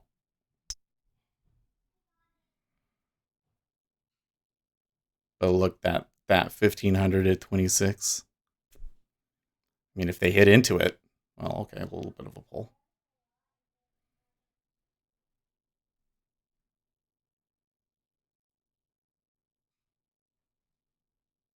YouTube ace trades at Lucas. It did, but it was ugly for a bit. They It was a took it. risky call that worked out, which isn't good because it will teach me to be sloppy. Yeah. I don't know if it was as risky as you say, though. I mean, you had a good point and YouTube spot. Lucas 0.3 was within consensus range. Guess they are economically bearish overall.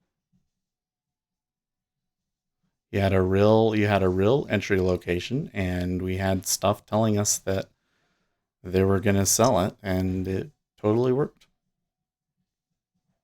So I don't know if it was that lucky.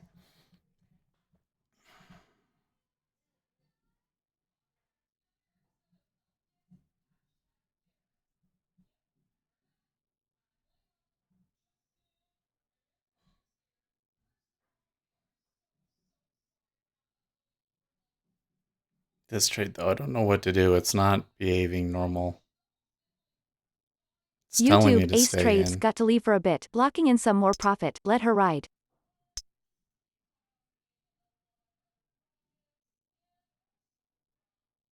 Okay, so I finally got an uptick there that I was happy with, and then they sold YouTube it down Lucas and at ace stacked trades. OIC. Those 1600 that on work it. out when you weren't being serious are the worst. Lol. All right.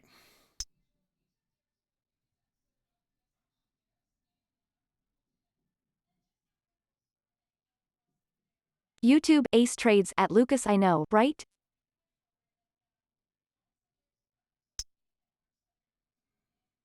I think I'm done.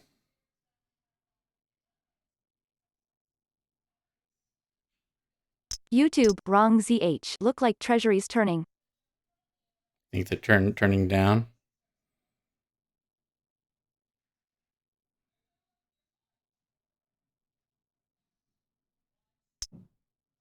YouTube ace trades by signal 2909.00.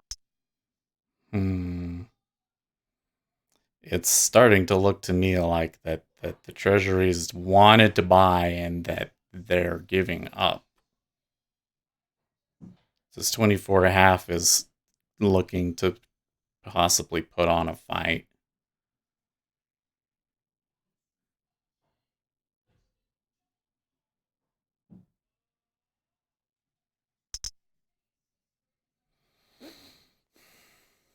Well, it's an okay uptick. The E-mini is going down for lows again. Twitch G1DA30N. What OS you on?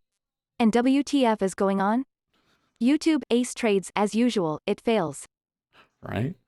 Well, we're on Windows, and the application that you see in front of us is Jigsaw Day Trader, and we're trading 10-year Treasury futures. YouTube Lucas. Those sellers right at 2909 lol. Right? YouTube Uzi Knesset lol. Now, the interesting thing about that one is that they're pushing the lows again, and there was no change in YouTube cumulative Lucas. Did you delta. pay the monthly fee to the CME guy? Yeah, is that what? YouTube ace trades at Restream bot. This is the new Halo. Ever hear of it? Now we're hearing the clicks come in again.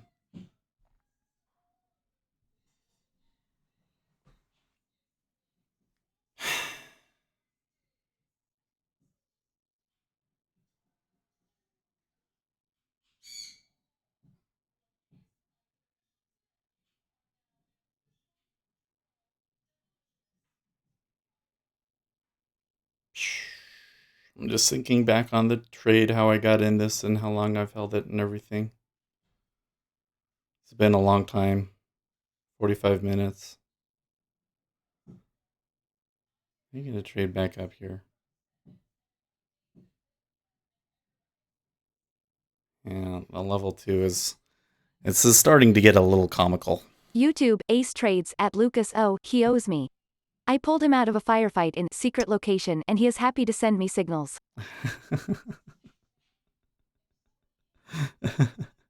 he he has a life oath to you. Is that what the deal is, huh?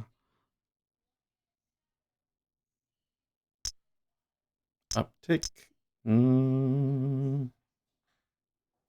So the 26 is where somebody kind of said, okay, let's do something. So, and it pulls.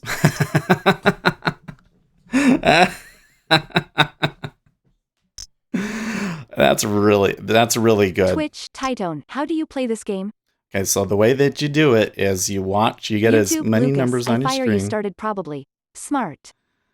Yeah, I mean, there's a lot of setup involved, right? So basically, you want as many numbers on your screen as possible.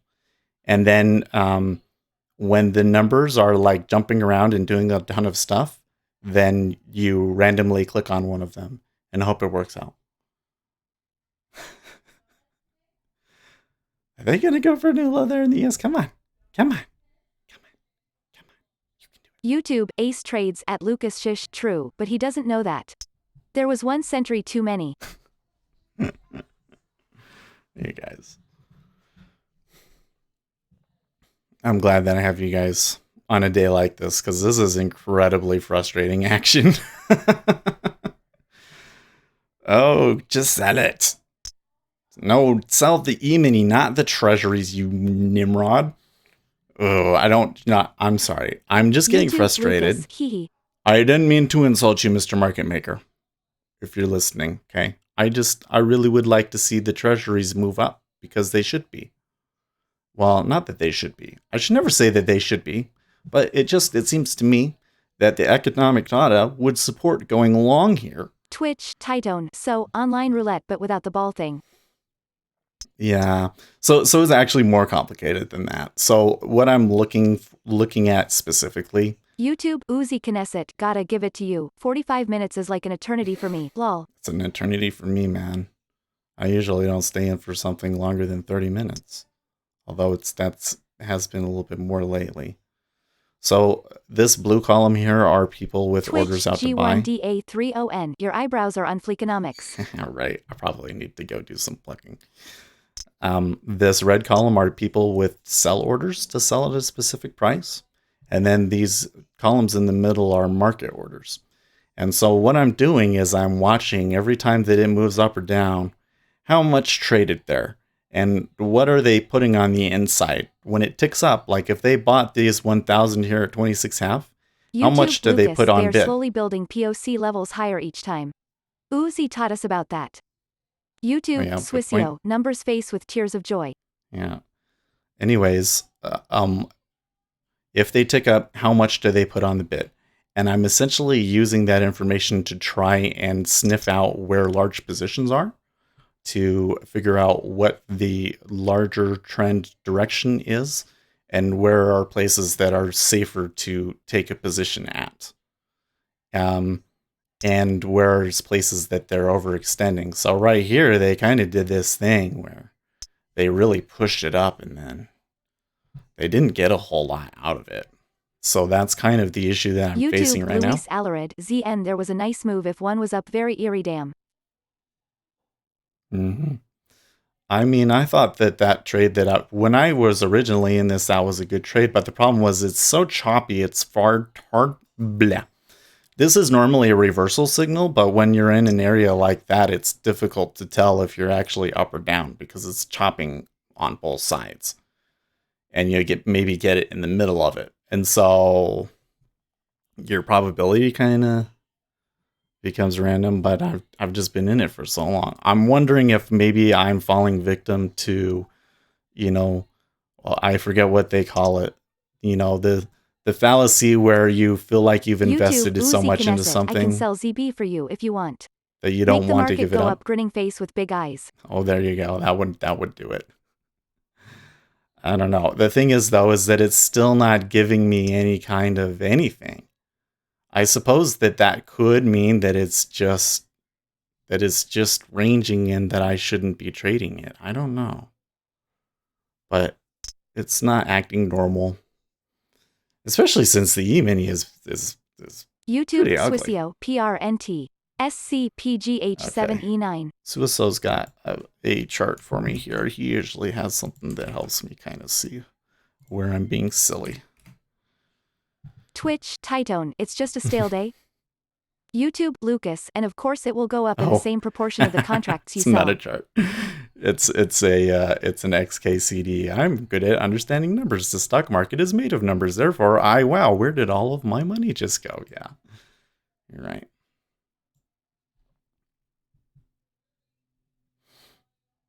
The whole thing is all of the statistical stuff. It doesn't work. I'm just saying.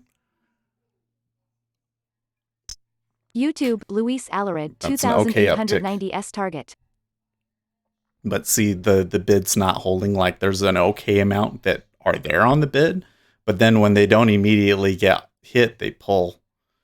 And now they're maybe kind of building up, but you see, they're it'll be 100 and then it'll be 500.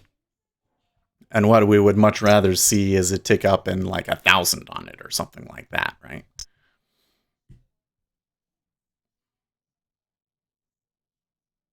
So all that means right now is they could potentially hold it. So it doesn't really tell us a whole lot, honestly. Seems like that the sellers are willing to put more on the downticks than on the buyers are on the upticks.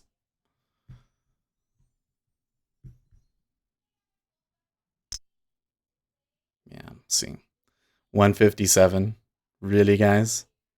Well, okay. 600. See, they're stacking and pulling based on what ES is doing.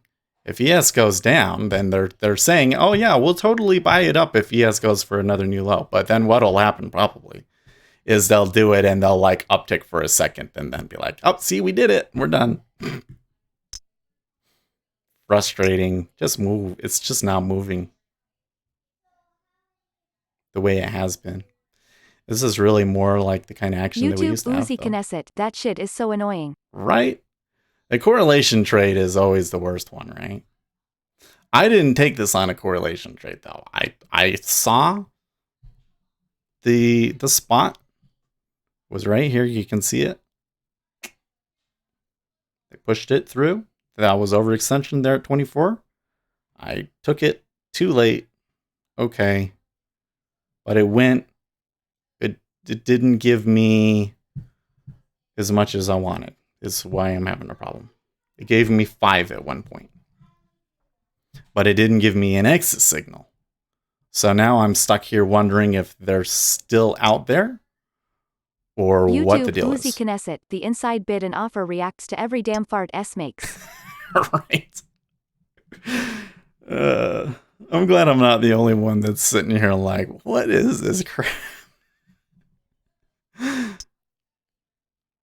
Like, man, I just don't see. I want to know, what is the sell case right now? What is the sell case right now? Because the way I see it, the Federal Reserve could do 5 rate cuts. Like they could decrease it 1.25 this year just because they wanted to. Because the data right now gives them that much room. So another thing that I'm seeing is when we were at 26.5 before, remember 26 was kind of like a support for a while, right? And then they finally pushed through that, and there was some, fairly insistent offers there at 26. And then YouTube, when we Uzi ticked up, Knesset, only thing I got is 07 not touched in ZB, yesterday's high, low risk for an intraday sell. But I know if I do it I am effed. yeah, so they pushed down through, and then when they came back up above 26, they didn't care at all. So the question is there going to be some stops up here as they're pushing up? YouTube, Uzi Knesset, too many other contextual signals for long. And so far, I'm not necessarily seeing the stops, am I? I'm just seeing movement based on ES. It is moving, but there's not like, I'm not seeing tons of orders hit the bid because they hit their limit or anything like that. Could be that the sellers are all, well, Okay, so here there's a step between 27 and 27 half. So that could just mean that we need to get to like 28 before you start seeing stops. But another thing is, there wasn't that much volume through this area, and the cumulative delta is kind of flat. So I wouldn't say that it's a sure thing that we get some stops up here if they break it. I think we should prepare ourselves for that possibility, so that if we get another few ticks up, that we're prepared to catch it if we need to. Okay, so now there's an iceberg at 27. So for our new friend Tit OGH on, I don't even know how you're supposed to say that. An iceberg is an order that you stick there to buy, but you YouTube don't show JB, everything that you're going to buy. 164.31 level in the ZB as the high of the November 9, 2016 session when the toddler-in-chief won the 2016 election, the night the Oh, is ZB it? sold down to 156.22 by the end of that session. Is it really?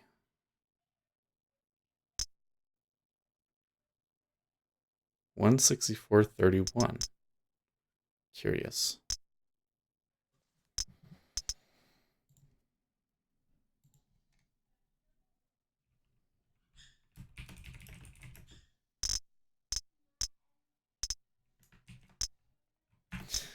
So I'm assuming. Twitch, Titone, do a mukbang while watching the pretty bars move. Yeah, exactly. I'm guessing, JB, that based on my understanding of your strategy, that you would be preferring long today, yeah? It's just kind of curious the way that they're... YouTube, Luis Alarid, explain iceberg again. Okay. So the exchange has a feature called refreshing order. You say, I want to buy 2,000 contracts, but I'm only want to show 100 at a time on the DOM. So it'll bid 100 at 27. And if they sell 100 at 27, the exchange will automatically throw up another 100. And that's why what you will see is the level 2 won't change. They'll sell 2,000 and it'll be, 500 bid the whole time. That's what a refreshing order is. And that happens because you can see it because it's an exchange feature. And so they actually put the additional amount on there before the trades go through. So you'll never see the level 2 decrease. If I was doing it synthetically, right? I said, okay, I want to buy 2,000, and every time I'll do them 100 at a time, and every time they sell my 100, I'll put it on again. Then what you'd see... JB, cautiously long given the number of times they've tried that 165.00 level since August 2019. I see. That might be what's going on here, is I'm not realizing that we're at a really, really long-term resistance level.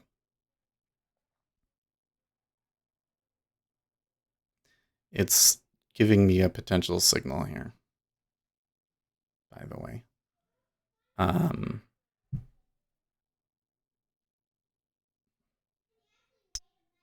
It kind of looks like contextually that it could be a reversal. But given the positioning and everything else, I think that they're probably going to try and break it up here again. They're going to start taking some shots at 28 now.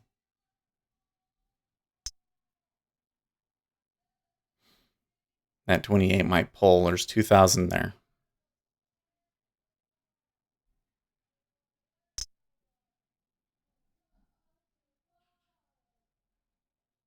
That was where they got to last time.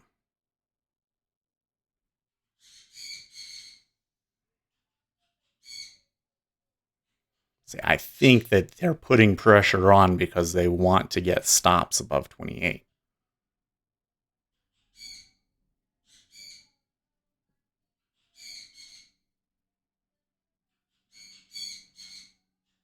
So another question for you, John. Can you recall the last time that we had like a negative number in PPI? Because that number came out and I was like, what? It's negative? YouTube, JB, in addition to that the 165.25 level above us is the base level for the move generated the day that followed to original Brexit vote on June 24th, Right. 2016. Right. It's definitely an area with a lot of history. Hmm.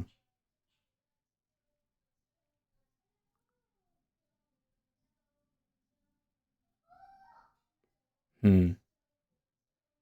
What was that?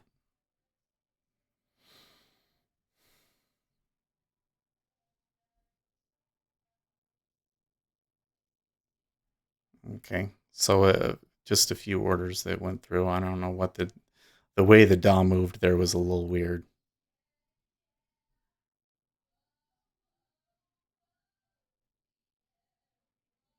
I think they actually might have stacked at 24. I don't see any big ones there, but there is 2400 on it.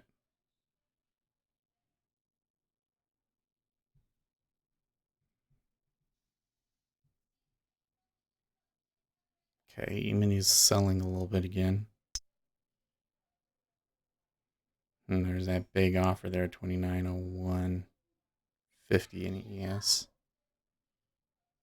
Twitch, Titone, how many screen do you have?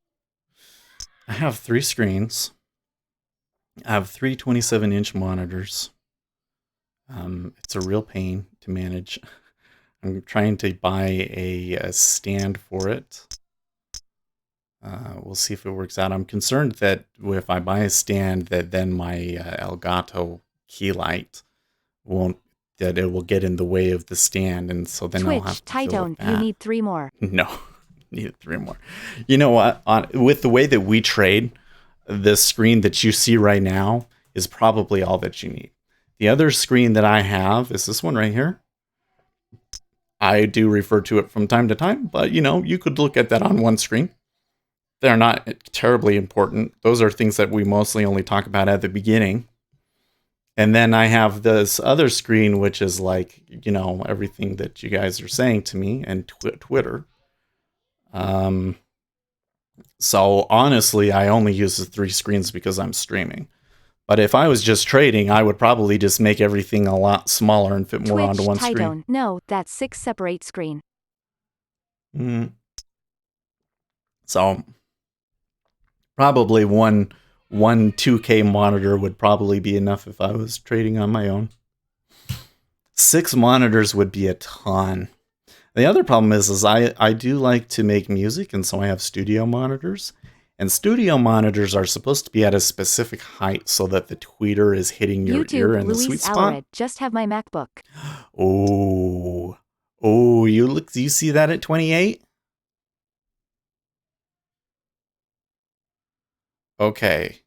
So they bought into 28 and there's an iceberg there. But they hit it so fast. Almost 4,000 contracts traded there just like that.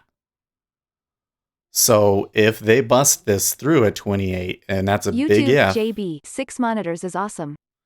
Yeah, I bet. See, I wouldn't be able to do 6 monitors and have the studio monitor, so that's the problem, right? All this other stuff. I don't know how I would fit everything. YouTube, JB, I could not go back to using only 3 now. Do you really have 6? No way. I think I would need to get a new video card to do 6. Twitch, Titone, I want 10 screens 5 per layer. There you go. I have seen some desks that have like a built-in rack to be able to put on that many monitors, but I don't know if I would be able to even fit that in here. Okay, so they tick down. YouTube, JB, yep. So that's with such a big iceberg at 28. Remember, an iceberg decreases the chances of us getting through that price, but they do tend to go through them. They'll tend to because that's somebody that really wants to sell. They say, well, we're not going to move until this guy gets all that he wants, and so they tend to buy up into him. And they buy through him, and then happens. In this case, though, I suspect that because we're at such key levels, that really is somebody that wants to sell. So if they can push through him, then you might start to get some really exciting action. But so far they are saying that they don't want to. So let's see if they tick back up to him. The moment it's been 2 ticks down, so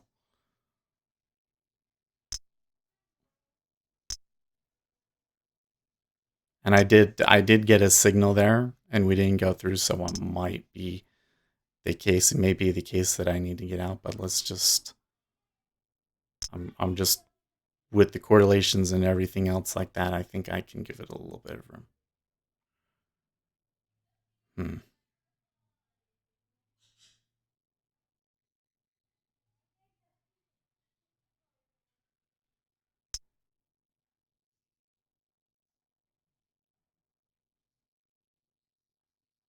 It's kind of funny that John, you come in today because I was thinking the other day, well, we haven't seen JB for a few days, and I was like, well, yeah, but now that we're buying back up, we'll get back up to that area that he's really interested in, and he'll probably come back and tell us about it.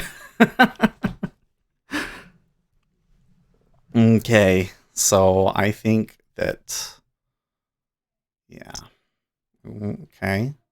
So I'm still getting strong clicks on the upticks. I don't know.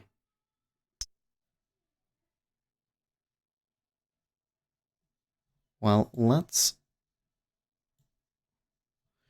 just try and take it off.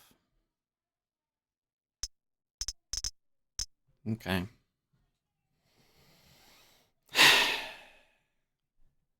I'm a little frustrated today because if we come in and look at my trades, I took 3 trades. I didn't get 3 losers in a row. I managed my losses well, but if I had taken some profits, I could have done really well. Probably could have come out +3 today. So, sometimes it's just kind of luck of the draw. They didn't necessarily, I would say this one up here was maybe an exit signal that I let it, I just held on to it too long, but probably could have gone out at 27.5. That would have been 4 ticks. That would have been really great. And then this first one that I took at 24. When was that?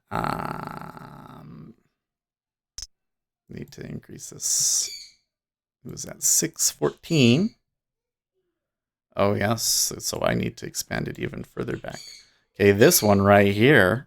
I took it from here and I got all of that and I didn't. Oh, man. Well, no. I got that. And then it came back down to there and I got out and I missed that. So I'm really frustrated. And 26.5 is still being chippy. I don't know. Maybe they'll break that level. I wonder how much it would be sitting up there defending that 28, Well, there you go. There's 2 ticks down.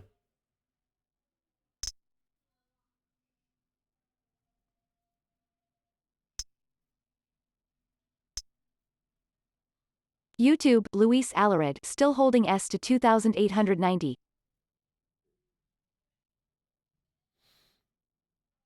They haven't beaten the low from Friday yet in ES. And you're right. There's a naked point of control at 90.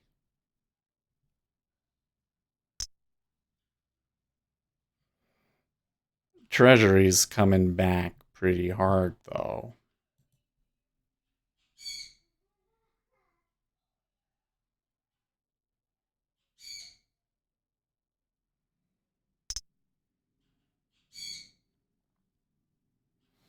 I would like to see some activity here again to say that the institutional players are going to try and buy it up here and try and make another run.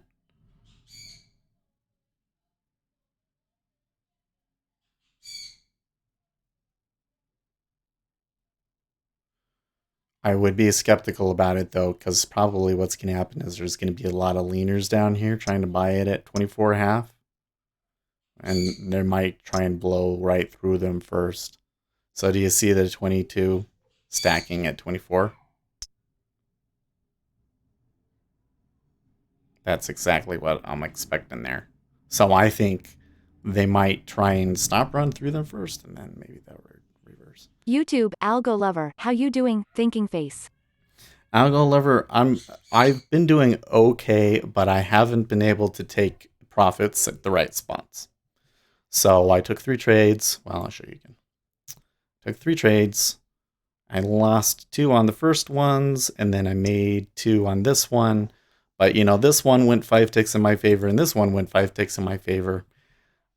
This one didn't really give me a clear exit signal, and the other thing is that this one totally would have gone to my target, if I had just been able to hang on to it through the news, but I couldn't. So that one really sucked. This one I took because I tried to take a thing on the news and I got a good position in the queue. This one was probably ill-advised. Although it's nice that I got 2 ticks out of it. All of these actually had a little bit of favorable excursion. This one, got 5 ticks out of it. I held that for an incredibly long time, so to only get 2 out of it is kind of sucky. But I did realize that that this was failing. I think I should have. Algo Lover, okay, grinning face. Yeah. I think on this one, so it was at 27.5 would have been 4 ticks. And when it ticked down here, I might have been able to get out at 27. So, I might have been able to get another tick out, but that just kind of shows you what kind of action we're in, right? That we're talking ticks here. But I still think that they want to buy it. Algo lovers levels say what 132.10, right? So it seems like that they want to do it. YouTube, Algo Lover, at Luis Alarid 9:47 a.m. Algo Lover note, S2894.25 line in sand for buyers to hold the range if tested, thumbs up for what it's worth. Yeah. And that's the other thing is that there's this 2890, there's a naked point of control down there that I think that the ES probably wants to get to. But as much as the E-mini has sold here, the treasuries have kind of held steady. And that's what I don't understand is that it looks like that the numbers and everything is in favor of treasuries buying. You are seeing some large activity suggesting long, but then they were not going for it. They're not really busting them on the upside. They're not like getting the stops that they want and they give up. So it may be the case that they do it, but will be gone by the time they do. But I suppose being down 2 ticks plus commissions is not a disaster. So the Chinese people don't mind US-China basketball decoupling at all. Over narcissistic US political opinion leaders are forcing NBA to abandon Chinese market. NBA doesn't have a right to tone down its statements to the Chinese statement. I think freedom of speech in the US is fake. Okay. YouTube, live action, JP Morgan just said client survey clients cut longs and raised shorts. Probably. The thing that I find frustrating about all of this is that the macro picture. YouTube, live action, on treasuries. Maybe that could be. It just seems to me that the macro picture is very favorable to longs here. But there's like too much pressure. There's YouTube, like too many Algo people Lover, in on yes, it. The 132.010 is prior high, target above that if it breaks as 132, 125 thumbs up. Sure. Well, they came down there at a low and I didn't get a signal. So now they're buying it up and they're making me want to FOMO into it, but I shouldn't. So I'm gonna take a step away for a second and take a breather because it's frustrating me.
YouTube, Algo Lover, that 131, 205 is still holding, so 131, 295 target remains valid until it fails or that target trades okay hand.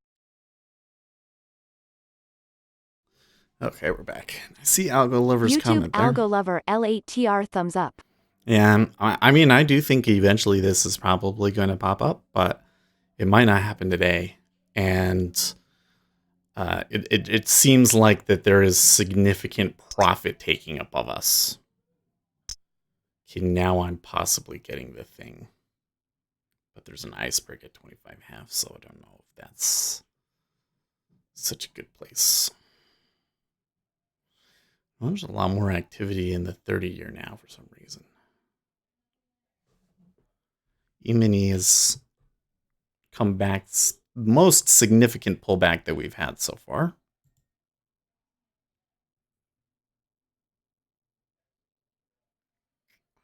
If only we could be long from 131.08. That's probably where these profit takers are.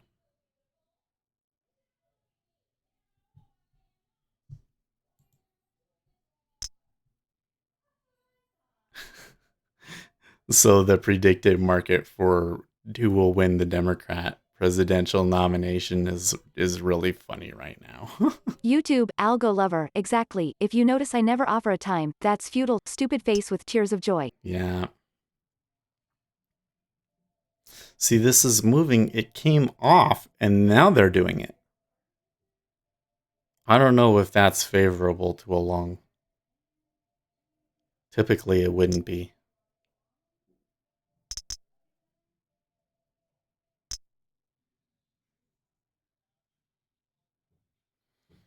And with the E-mini doing what it's doing, what if the E-mini does, higher low and starts to recover significantly?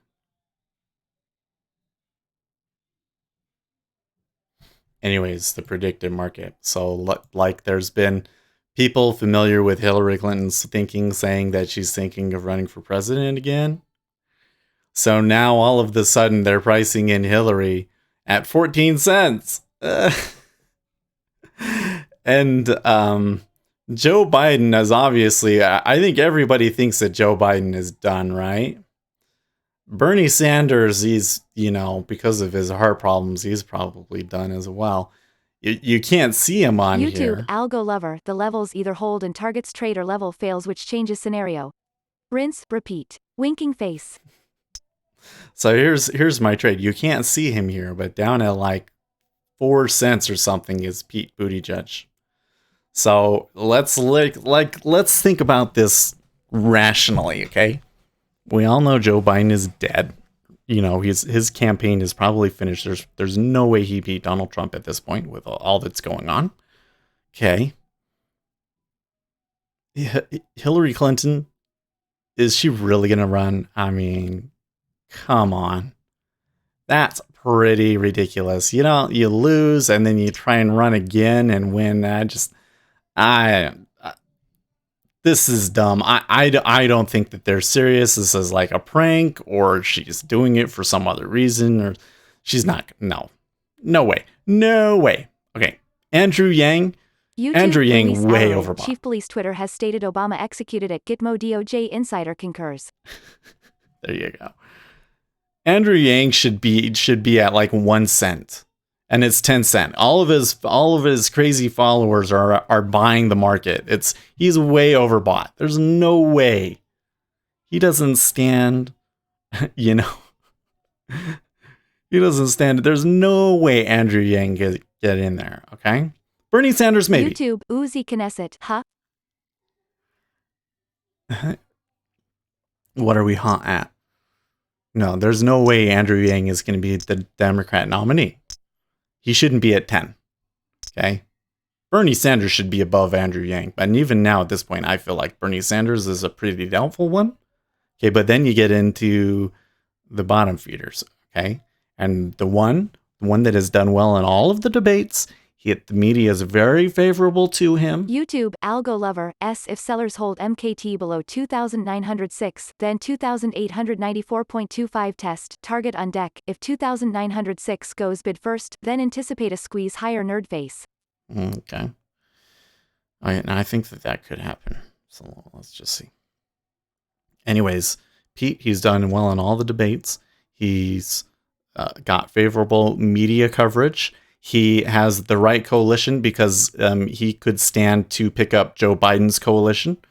Those middle class suburbanites that aren't crazy, foaming at the mouth liberals.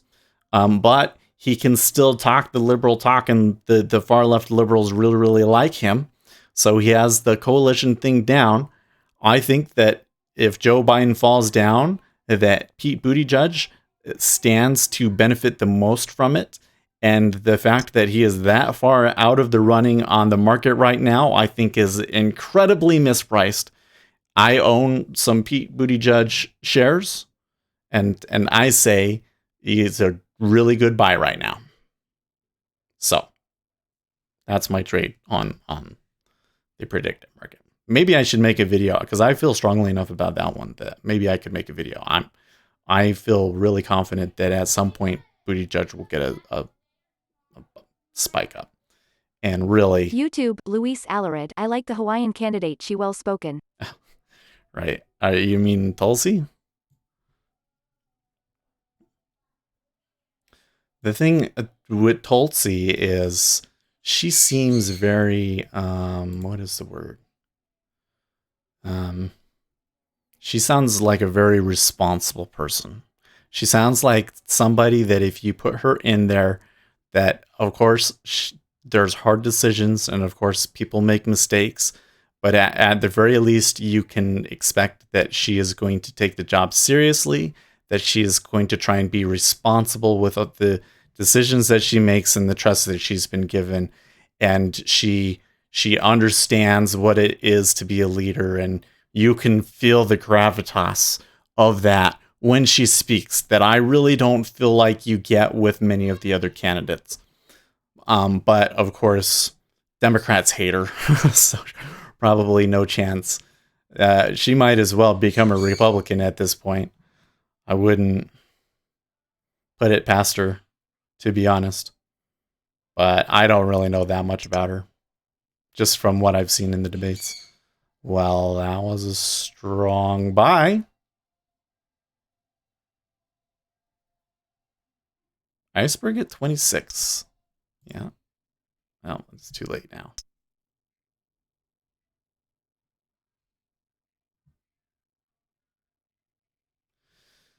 They are going to go up and buy the high, and I'm going to miss it. YouTube, Dojo, yeah. Hillary, WTH. Right. What the heck? There's no way I don't think she's even going to announce, and they're pricing her at like 15? Come on. YouTube, Uzi Knesset, Clinton, Warren 2020. Yeah, I doubt it. I really doubt it. Who was Clinton's running mate? I don't even remember anymore. Who was that guy? It was like one of those no-face guys. Oh, what was his name? Totally forgets. Oh, I don't like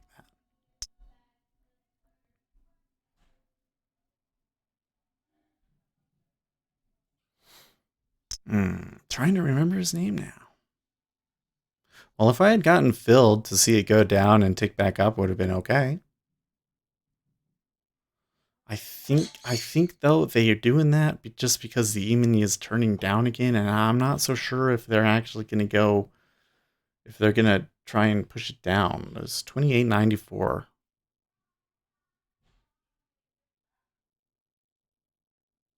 Tough call. YouTube, Uzi Knesset, double whammons for double plus progress. YouTube, Dojo, I got 4,000 contracts on Yang at 0.09. 4,000 contracts? Are you the reason why Pete is overbought? He is not worth 10 cents. There's no way. There's not a 10% chance that Andrew Yang becomes the nominee. There's no way. Listen, if Andrew Yang even started to become, okay, like, example. Remember back when it was Mitt Romney was running for president, and it was the Republican primaries, and because Mitt was the big guy, the guy that didn't win previously, he came in, everybody was interested in his campaign, and so he was the front runner from the beginning. And there was a coalition of Republicans that just didn't like Mitt Romney. And they did everything they could to try and take him down. And so they were going behind everybody. I think that the biggest challenger that he had was Newt Gingrich, right? And then Newt Gingrich, just couldn't handle the attacks over his divorce and all this stuff. Yes? Oh, go ahead. You're fine. My son is sitting there in the door, like looking through the door, like, I don't know if I can go in and get it. It's fine. Anyways.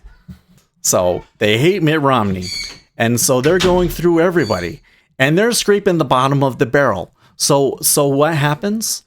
Well, they say, well, we could do Ron Paul. And so there was that one day. YouTube, Dojo, asymmetric payoff. Barbell strategy. Maybe. There was that one day where Ron Paul was like the big challenger, and he had like that campaign event, remember? And he's all... And they made that gif with the lights going on behind his head that says it's finally happening. I should have just bought it. Anyways, I'm talking now because I know I missed it. Where was it canceled at? 16 half, 26 half. And look, they're still absorbing contracts. But now you really want to buy it at 27 half, right, where it's failed 1, 2, 3, 4 times now. Maybe this time they do it. Let's watch. Anyways, it's just like Ron Paul. Okay. Now, when Ron Paul was the challenger, what happened? Do you guys remember this? Oh man, the guns came out. Ron Paul, he wrote this thing this one time. Ron Paul did this thing this one time. It was like, holy crap. Where was all of this Where was all of this opposition research just sitting around out there? All of a sudden, they brought it out. When as soon as he becomes a threat, and they just totally torpedoed that poor man. You know what? Not a chance. There was no way. There was no way that the party was going to allow Ron Paul to be their nominee because they knew he didn't stand a chance, and the establishment all hate him. They tried to do the same thing to Donald Trump, and Donald Trump, survived somehow. Andrew Yang is not Donald Trump, and I'm sorry. If they started coming after Andrew Yang, if they started coming after Andrew Yang like that, he would plummet so fast. He is not the on his feet guy. And honestly, I don't think that he's really all that great at the debate format, although is not as bad, like the last two debates have been okay. His first debate was awful. The last two have been okay for him, but I really don't think that he's worth 10 cents. But some of the numbers are getting a little bit over.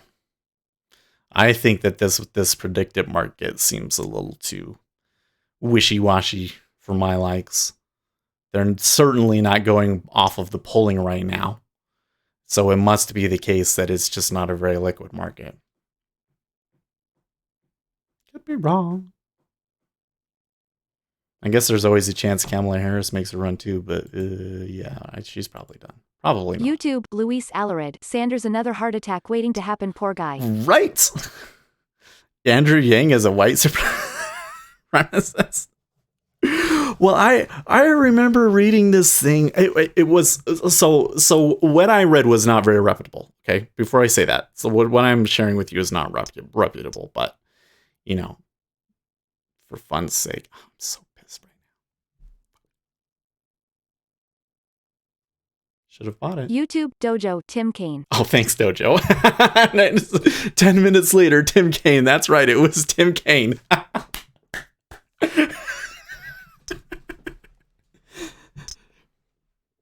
Okay, so anyways, Andrew Yang. I heard something about Andrew Yang saying basically, well, yes, we'll trick all of the white people, but ultimately Asians will take over the world. Like he said something to the effect of that Asians were superior and we're going to take over the world.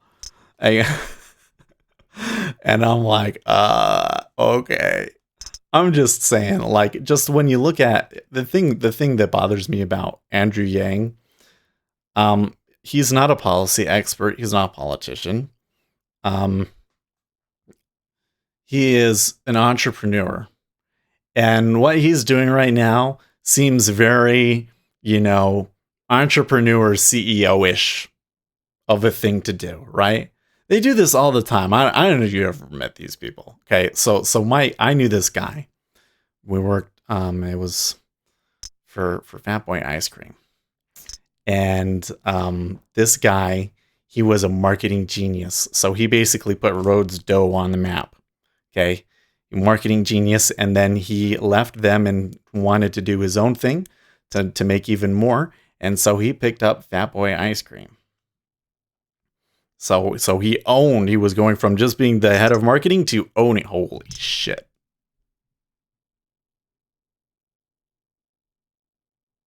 I'm stopping my story for a second. Okay, it went away.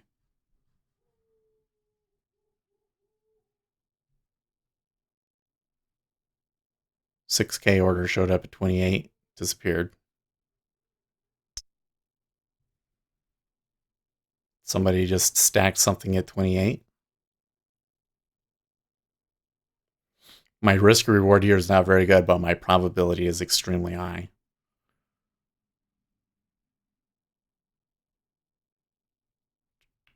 It's 837. I don't know if I should be taking a trade around here.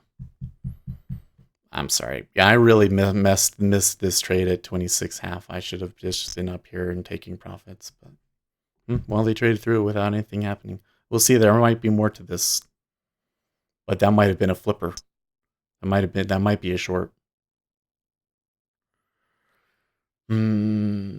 EU diplomats say there's no meeting in the middle over PM's Brexit proposals. They say his offer would either result in customs infrastructure on the island of Ireland, which is unacceptable, or to Dublin, or in EU having a non-controlled customs border, which, yeah, okay, maybe related to that. Anyways, we don't have a trade.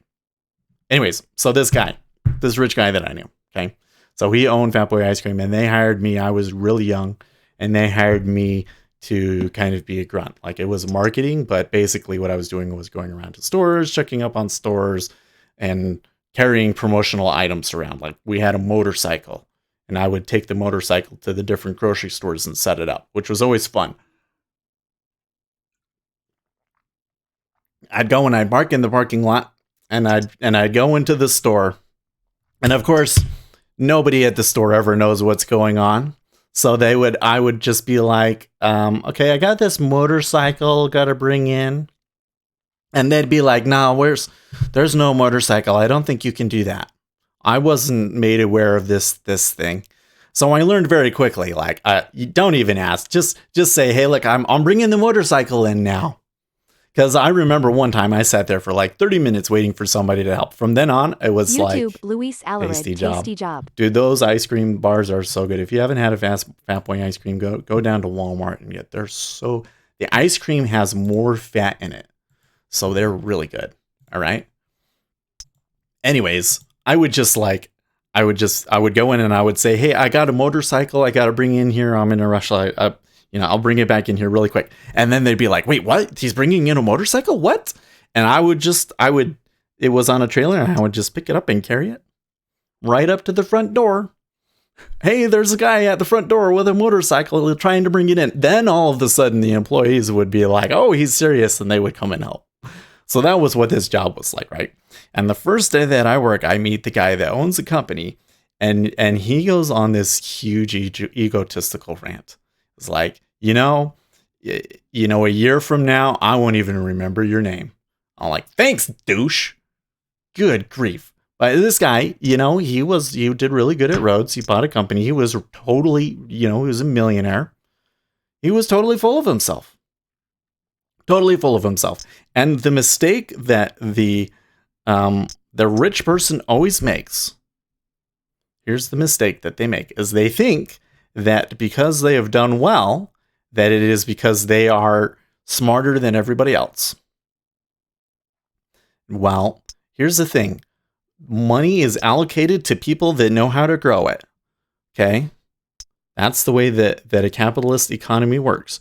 Just because you give a good return on capital does not necessarily mean that you have a higher IQ than everybody else. That's the truth, right? It's not that they're smarter or better people. They just give a better return on capital. Remember, that's the mistake that everybody always makes about capital. They think capital gets allocated to the people that are the smartest or the best people. No, they get allocated to the people that can give the best return.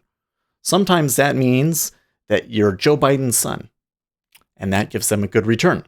Okay? But it doesn't make you smart. But they always make this mistake that they're smart because I was a CEO or I own the company or whatever the thing is. And so they make all of these dumb decisions. So this guy, he made so many dumb decisions owning this company. He would be like really, really scrupulous on these things. But then it would be like, oh, well, we need to get the best office furniture for the office. Okay, dude. Like, clearly the information that he was basing his decisions on was not the way that I would run my business. Yeah, you'll be sorry when he's living off Twitch and laughing at you petty day traders. No, I don't know. Sorry if your YouTube is buffering like crazy. Anyways, what happened was they had a deal with the manufacturer, and the manufacturer basically said, hey, you're not making us any more money. So we're executing our contract and taking back control of the company, and he lost everything. He lost everything because he was too full of himself. And so what's the whole point of that story? Andrew Yang. Is Andrew Yang a policy expert? No, he's not. He doesn't know any more about this universal basic income than anybody else.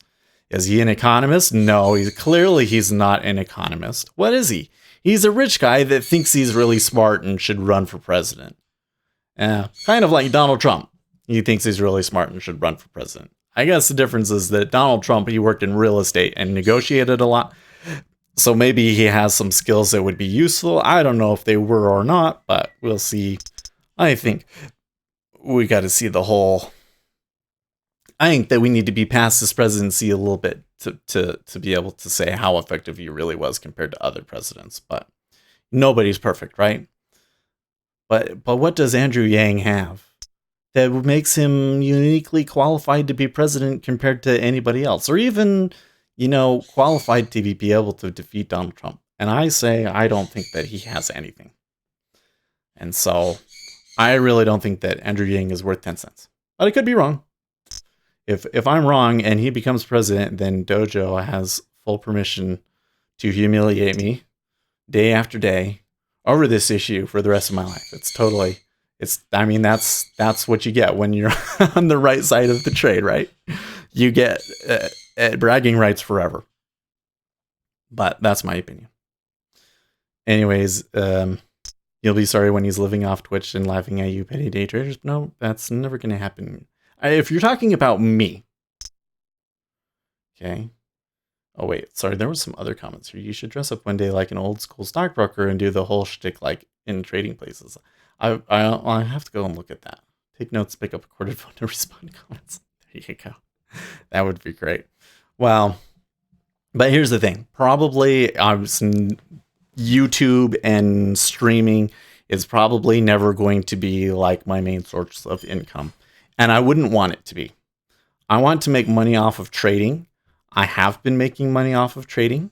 It's a very, very modest amount.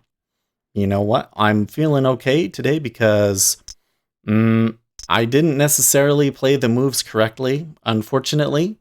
But I did have some good trades. I could have come out positive. I came out a little negative in really difficult, choppy action. So I'm feeling pretty happy about that. That's the way that I make my money, or that's the way that I want to. And of course, I have a day job. But look, there's only so many people out there that are interested in futures trading. And there's only so many people out there that are interested in trading.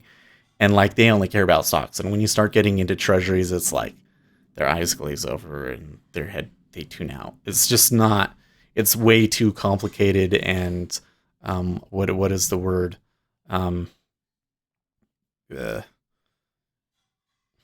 Man, I hate it when I'm reaching for a word and I can't come tedious, right? It's way too complicated and tedious for most people to sit and stay interested in this. And honestly, the reason that I feel at least that the stream has had the amount of success that we've had, and I feel that this stream has been massively successful in my opinion, is because you guys have all been trading treasuries, and you know that it's extremely tedious, and you kind of want to have somebody to talk to and have a community, and that we've been able to build that, and that's why it's successful. But if you're not like a treasury trader, and there's not that many of them out there, usually they come in and maybe we convince you to trade, but usually they lose interest after a while because honestly, am I that interesting? I don't know. I personally don't think that I am, but I wouldn't be. I wouldn't know.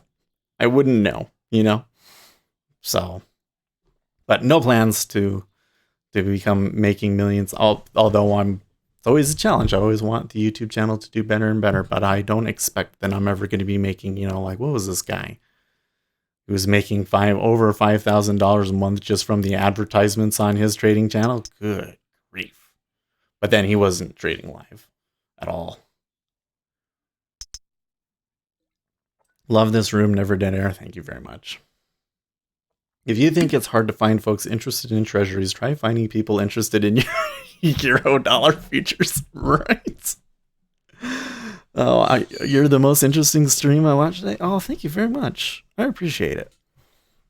Yeah, I don't know. I personally don't think that I'm uniquely interesting, but I think that the subject is interesting. I think that we get to go into things that other people, that it's like an untracked market, like politics and finance. There's nothing about that on Twitch. Twitch only targets gaming. I think that the live streaming market is like this. and we're only doing this teeny little part of it so far. Like gaming is like one of the smallest parts.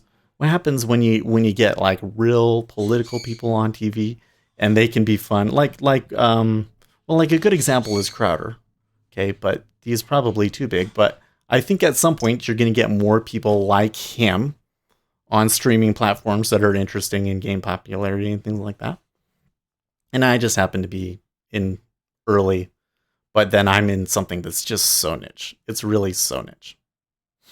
But it's good though if somebody that doesn't know anything about trading comes in and enjoys it.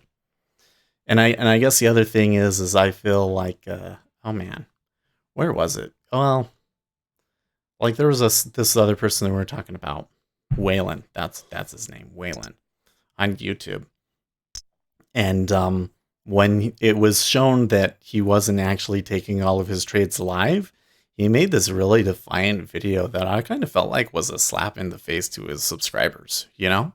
And I know a couple of people that said they used to watch him that kind of felt the same way. And whereas me, I think that the nice thing about having a small subscriber base is that you can be, um, it really makes you grateful for the people that are there.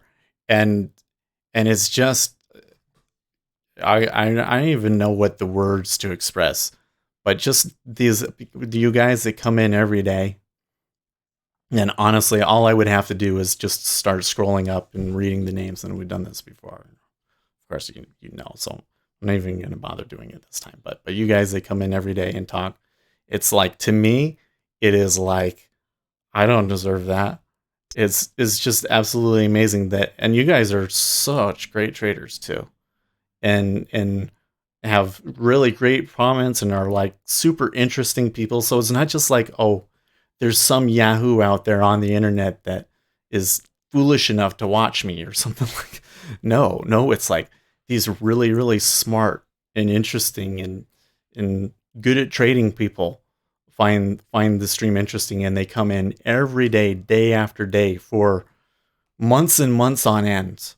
Is There's no way that I could have ever thought that would happen, and that alone is like a huge, tremendous success that I think that most streamers will never have, even if they get way more viewers and make tons of money off of it. I don't think that they will ever quite have the same feeling of having such a dedicated community and feeling like so close, you know? And that's the thing, like, we're in the trenches, like, we're trading together, you know? Brings people together. I really appreciate you guys. So anyways, there's that spill. It's kind of interesting the way that trade happened up there.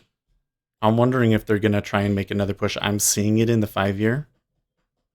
That's a great outlook. Well, thank you.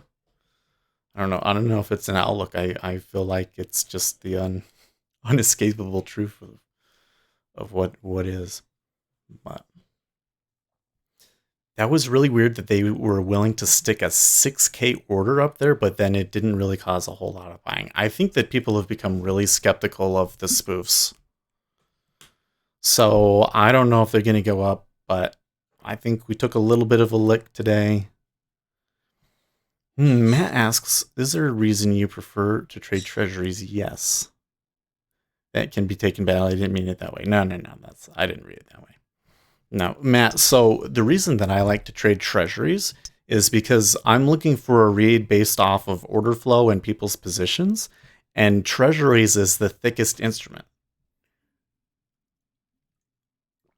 The thicker that the instrument is, the more likely a level is to hold, the more likely that you're going to be able to see a large trader, because they're so big, they really stick out from the noise. And so you end up with this situation where, when it's the right market, and today is a bad example. So just in, full disclosure there, I had 2 losers and a winner, and they were all equal. I probably could have come out equal though, right? See? Like when you look at my MAE to MFE, right? Only took 1 on that one. Okay, that one was probably a bad trade, and I didn't actually take it on a signal or not. In retrospect, I should have canceled my order and not taken that one. Okay, And then this one was good too, 3 to 5. That's good. So you can set up situations where you can risk 2 and make 5, 8, 16 ticks sometimes. And you can have a favorable probability too.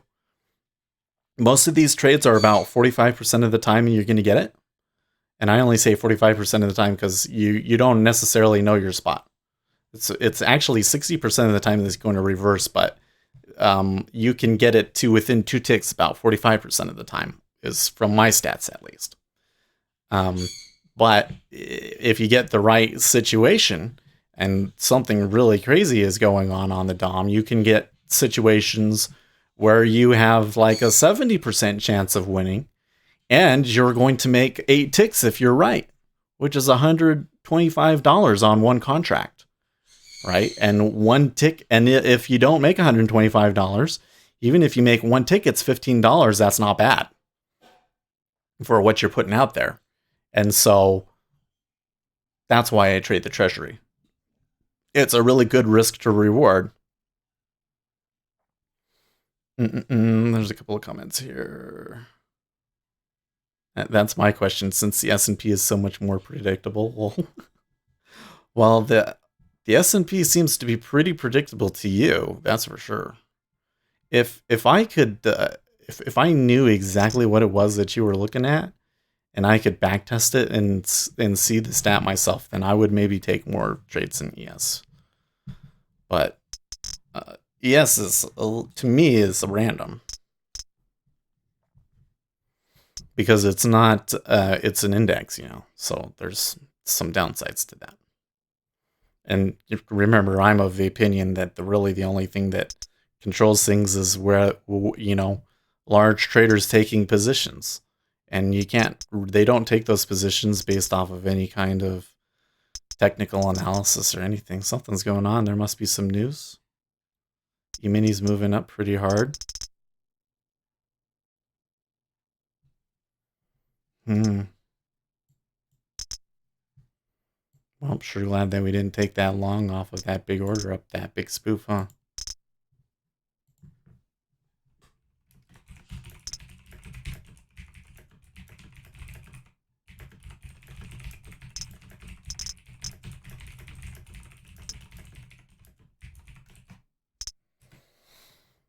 What a difficult day.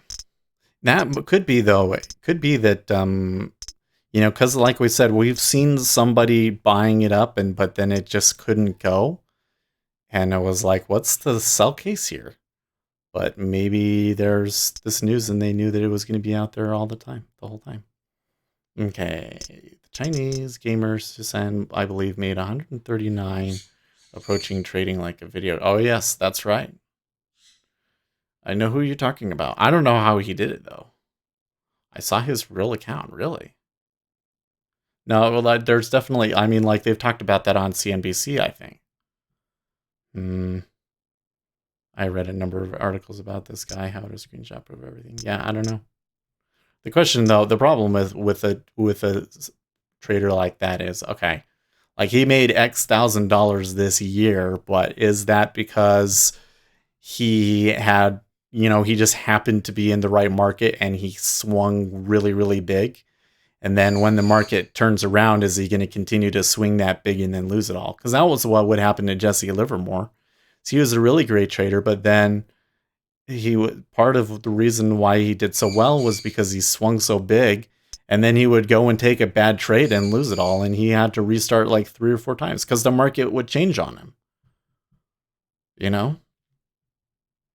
And if you're trading really small, then you can handle those changes. But if you're swinging for the trees, then you might lose it all before you realize that you were being foolish. Okay, China Global Times reports notes some observers have said that China's trade delegation makeup signaled that China is sincerely looking to reach a comprehensive trade deal with the US. That's probably the news. I'm getting that from Futures Trader 71. None of the squawks have picked up on it yet. That must have been what the move was. Well, They were discussing one trade he took where he made over 30 million. Yeah, but like, how much is he risking to do that? That's insane. That just doesn't sound sustainable to me, but I could be wrong. We'd have to look at, the overall thing. Need to generate the charts. I've gone over.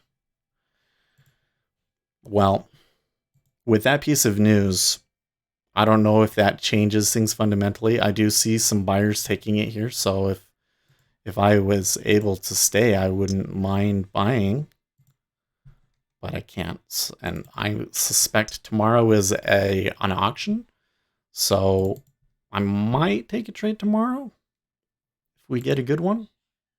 But I'm going to be not going to be looking for very much from it like I was today. I really should have been looking for the 4. And if I see the action today, tomorrow, like I did today, then we're definitely only taking like 4 tickers. And to save ourselves for Thursday, which is the CPI, which could be a big mover.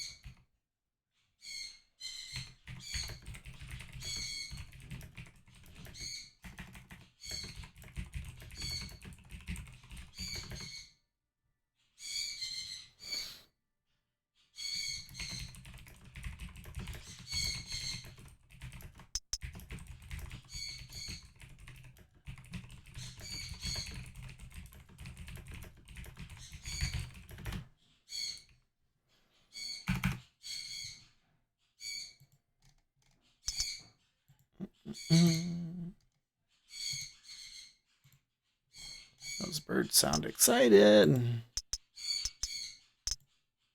They're like, Mom, we're birds and we're awake. We're having so much fun. Okay. Well, guys, it was nice talking to you. Had fun. Wish that the trading was a little bit better. Should have done better. Oh, well.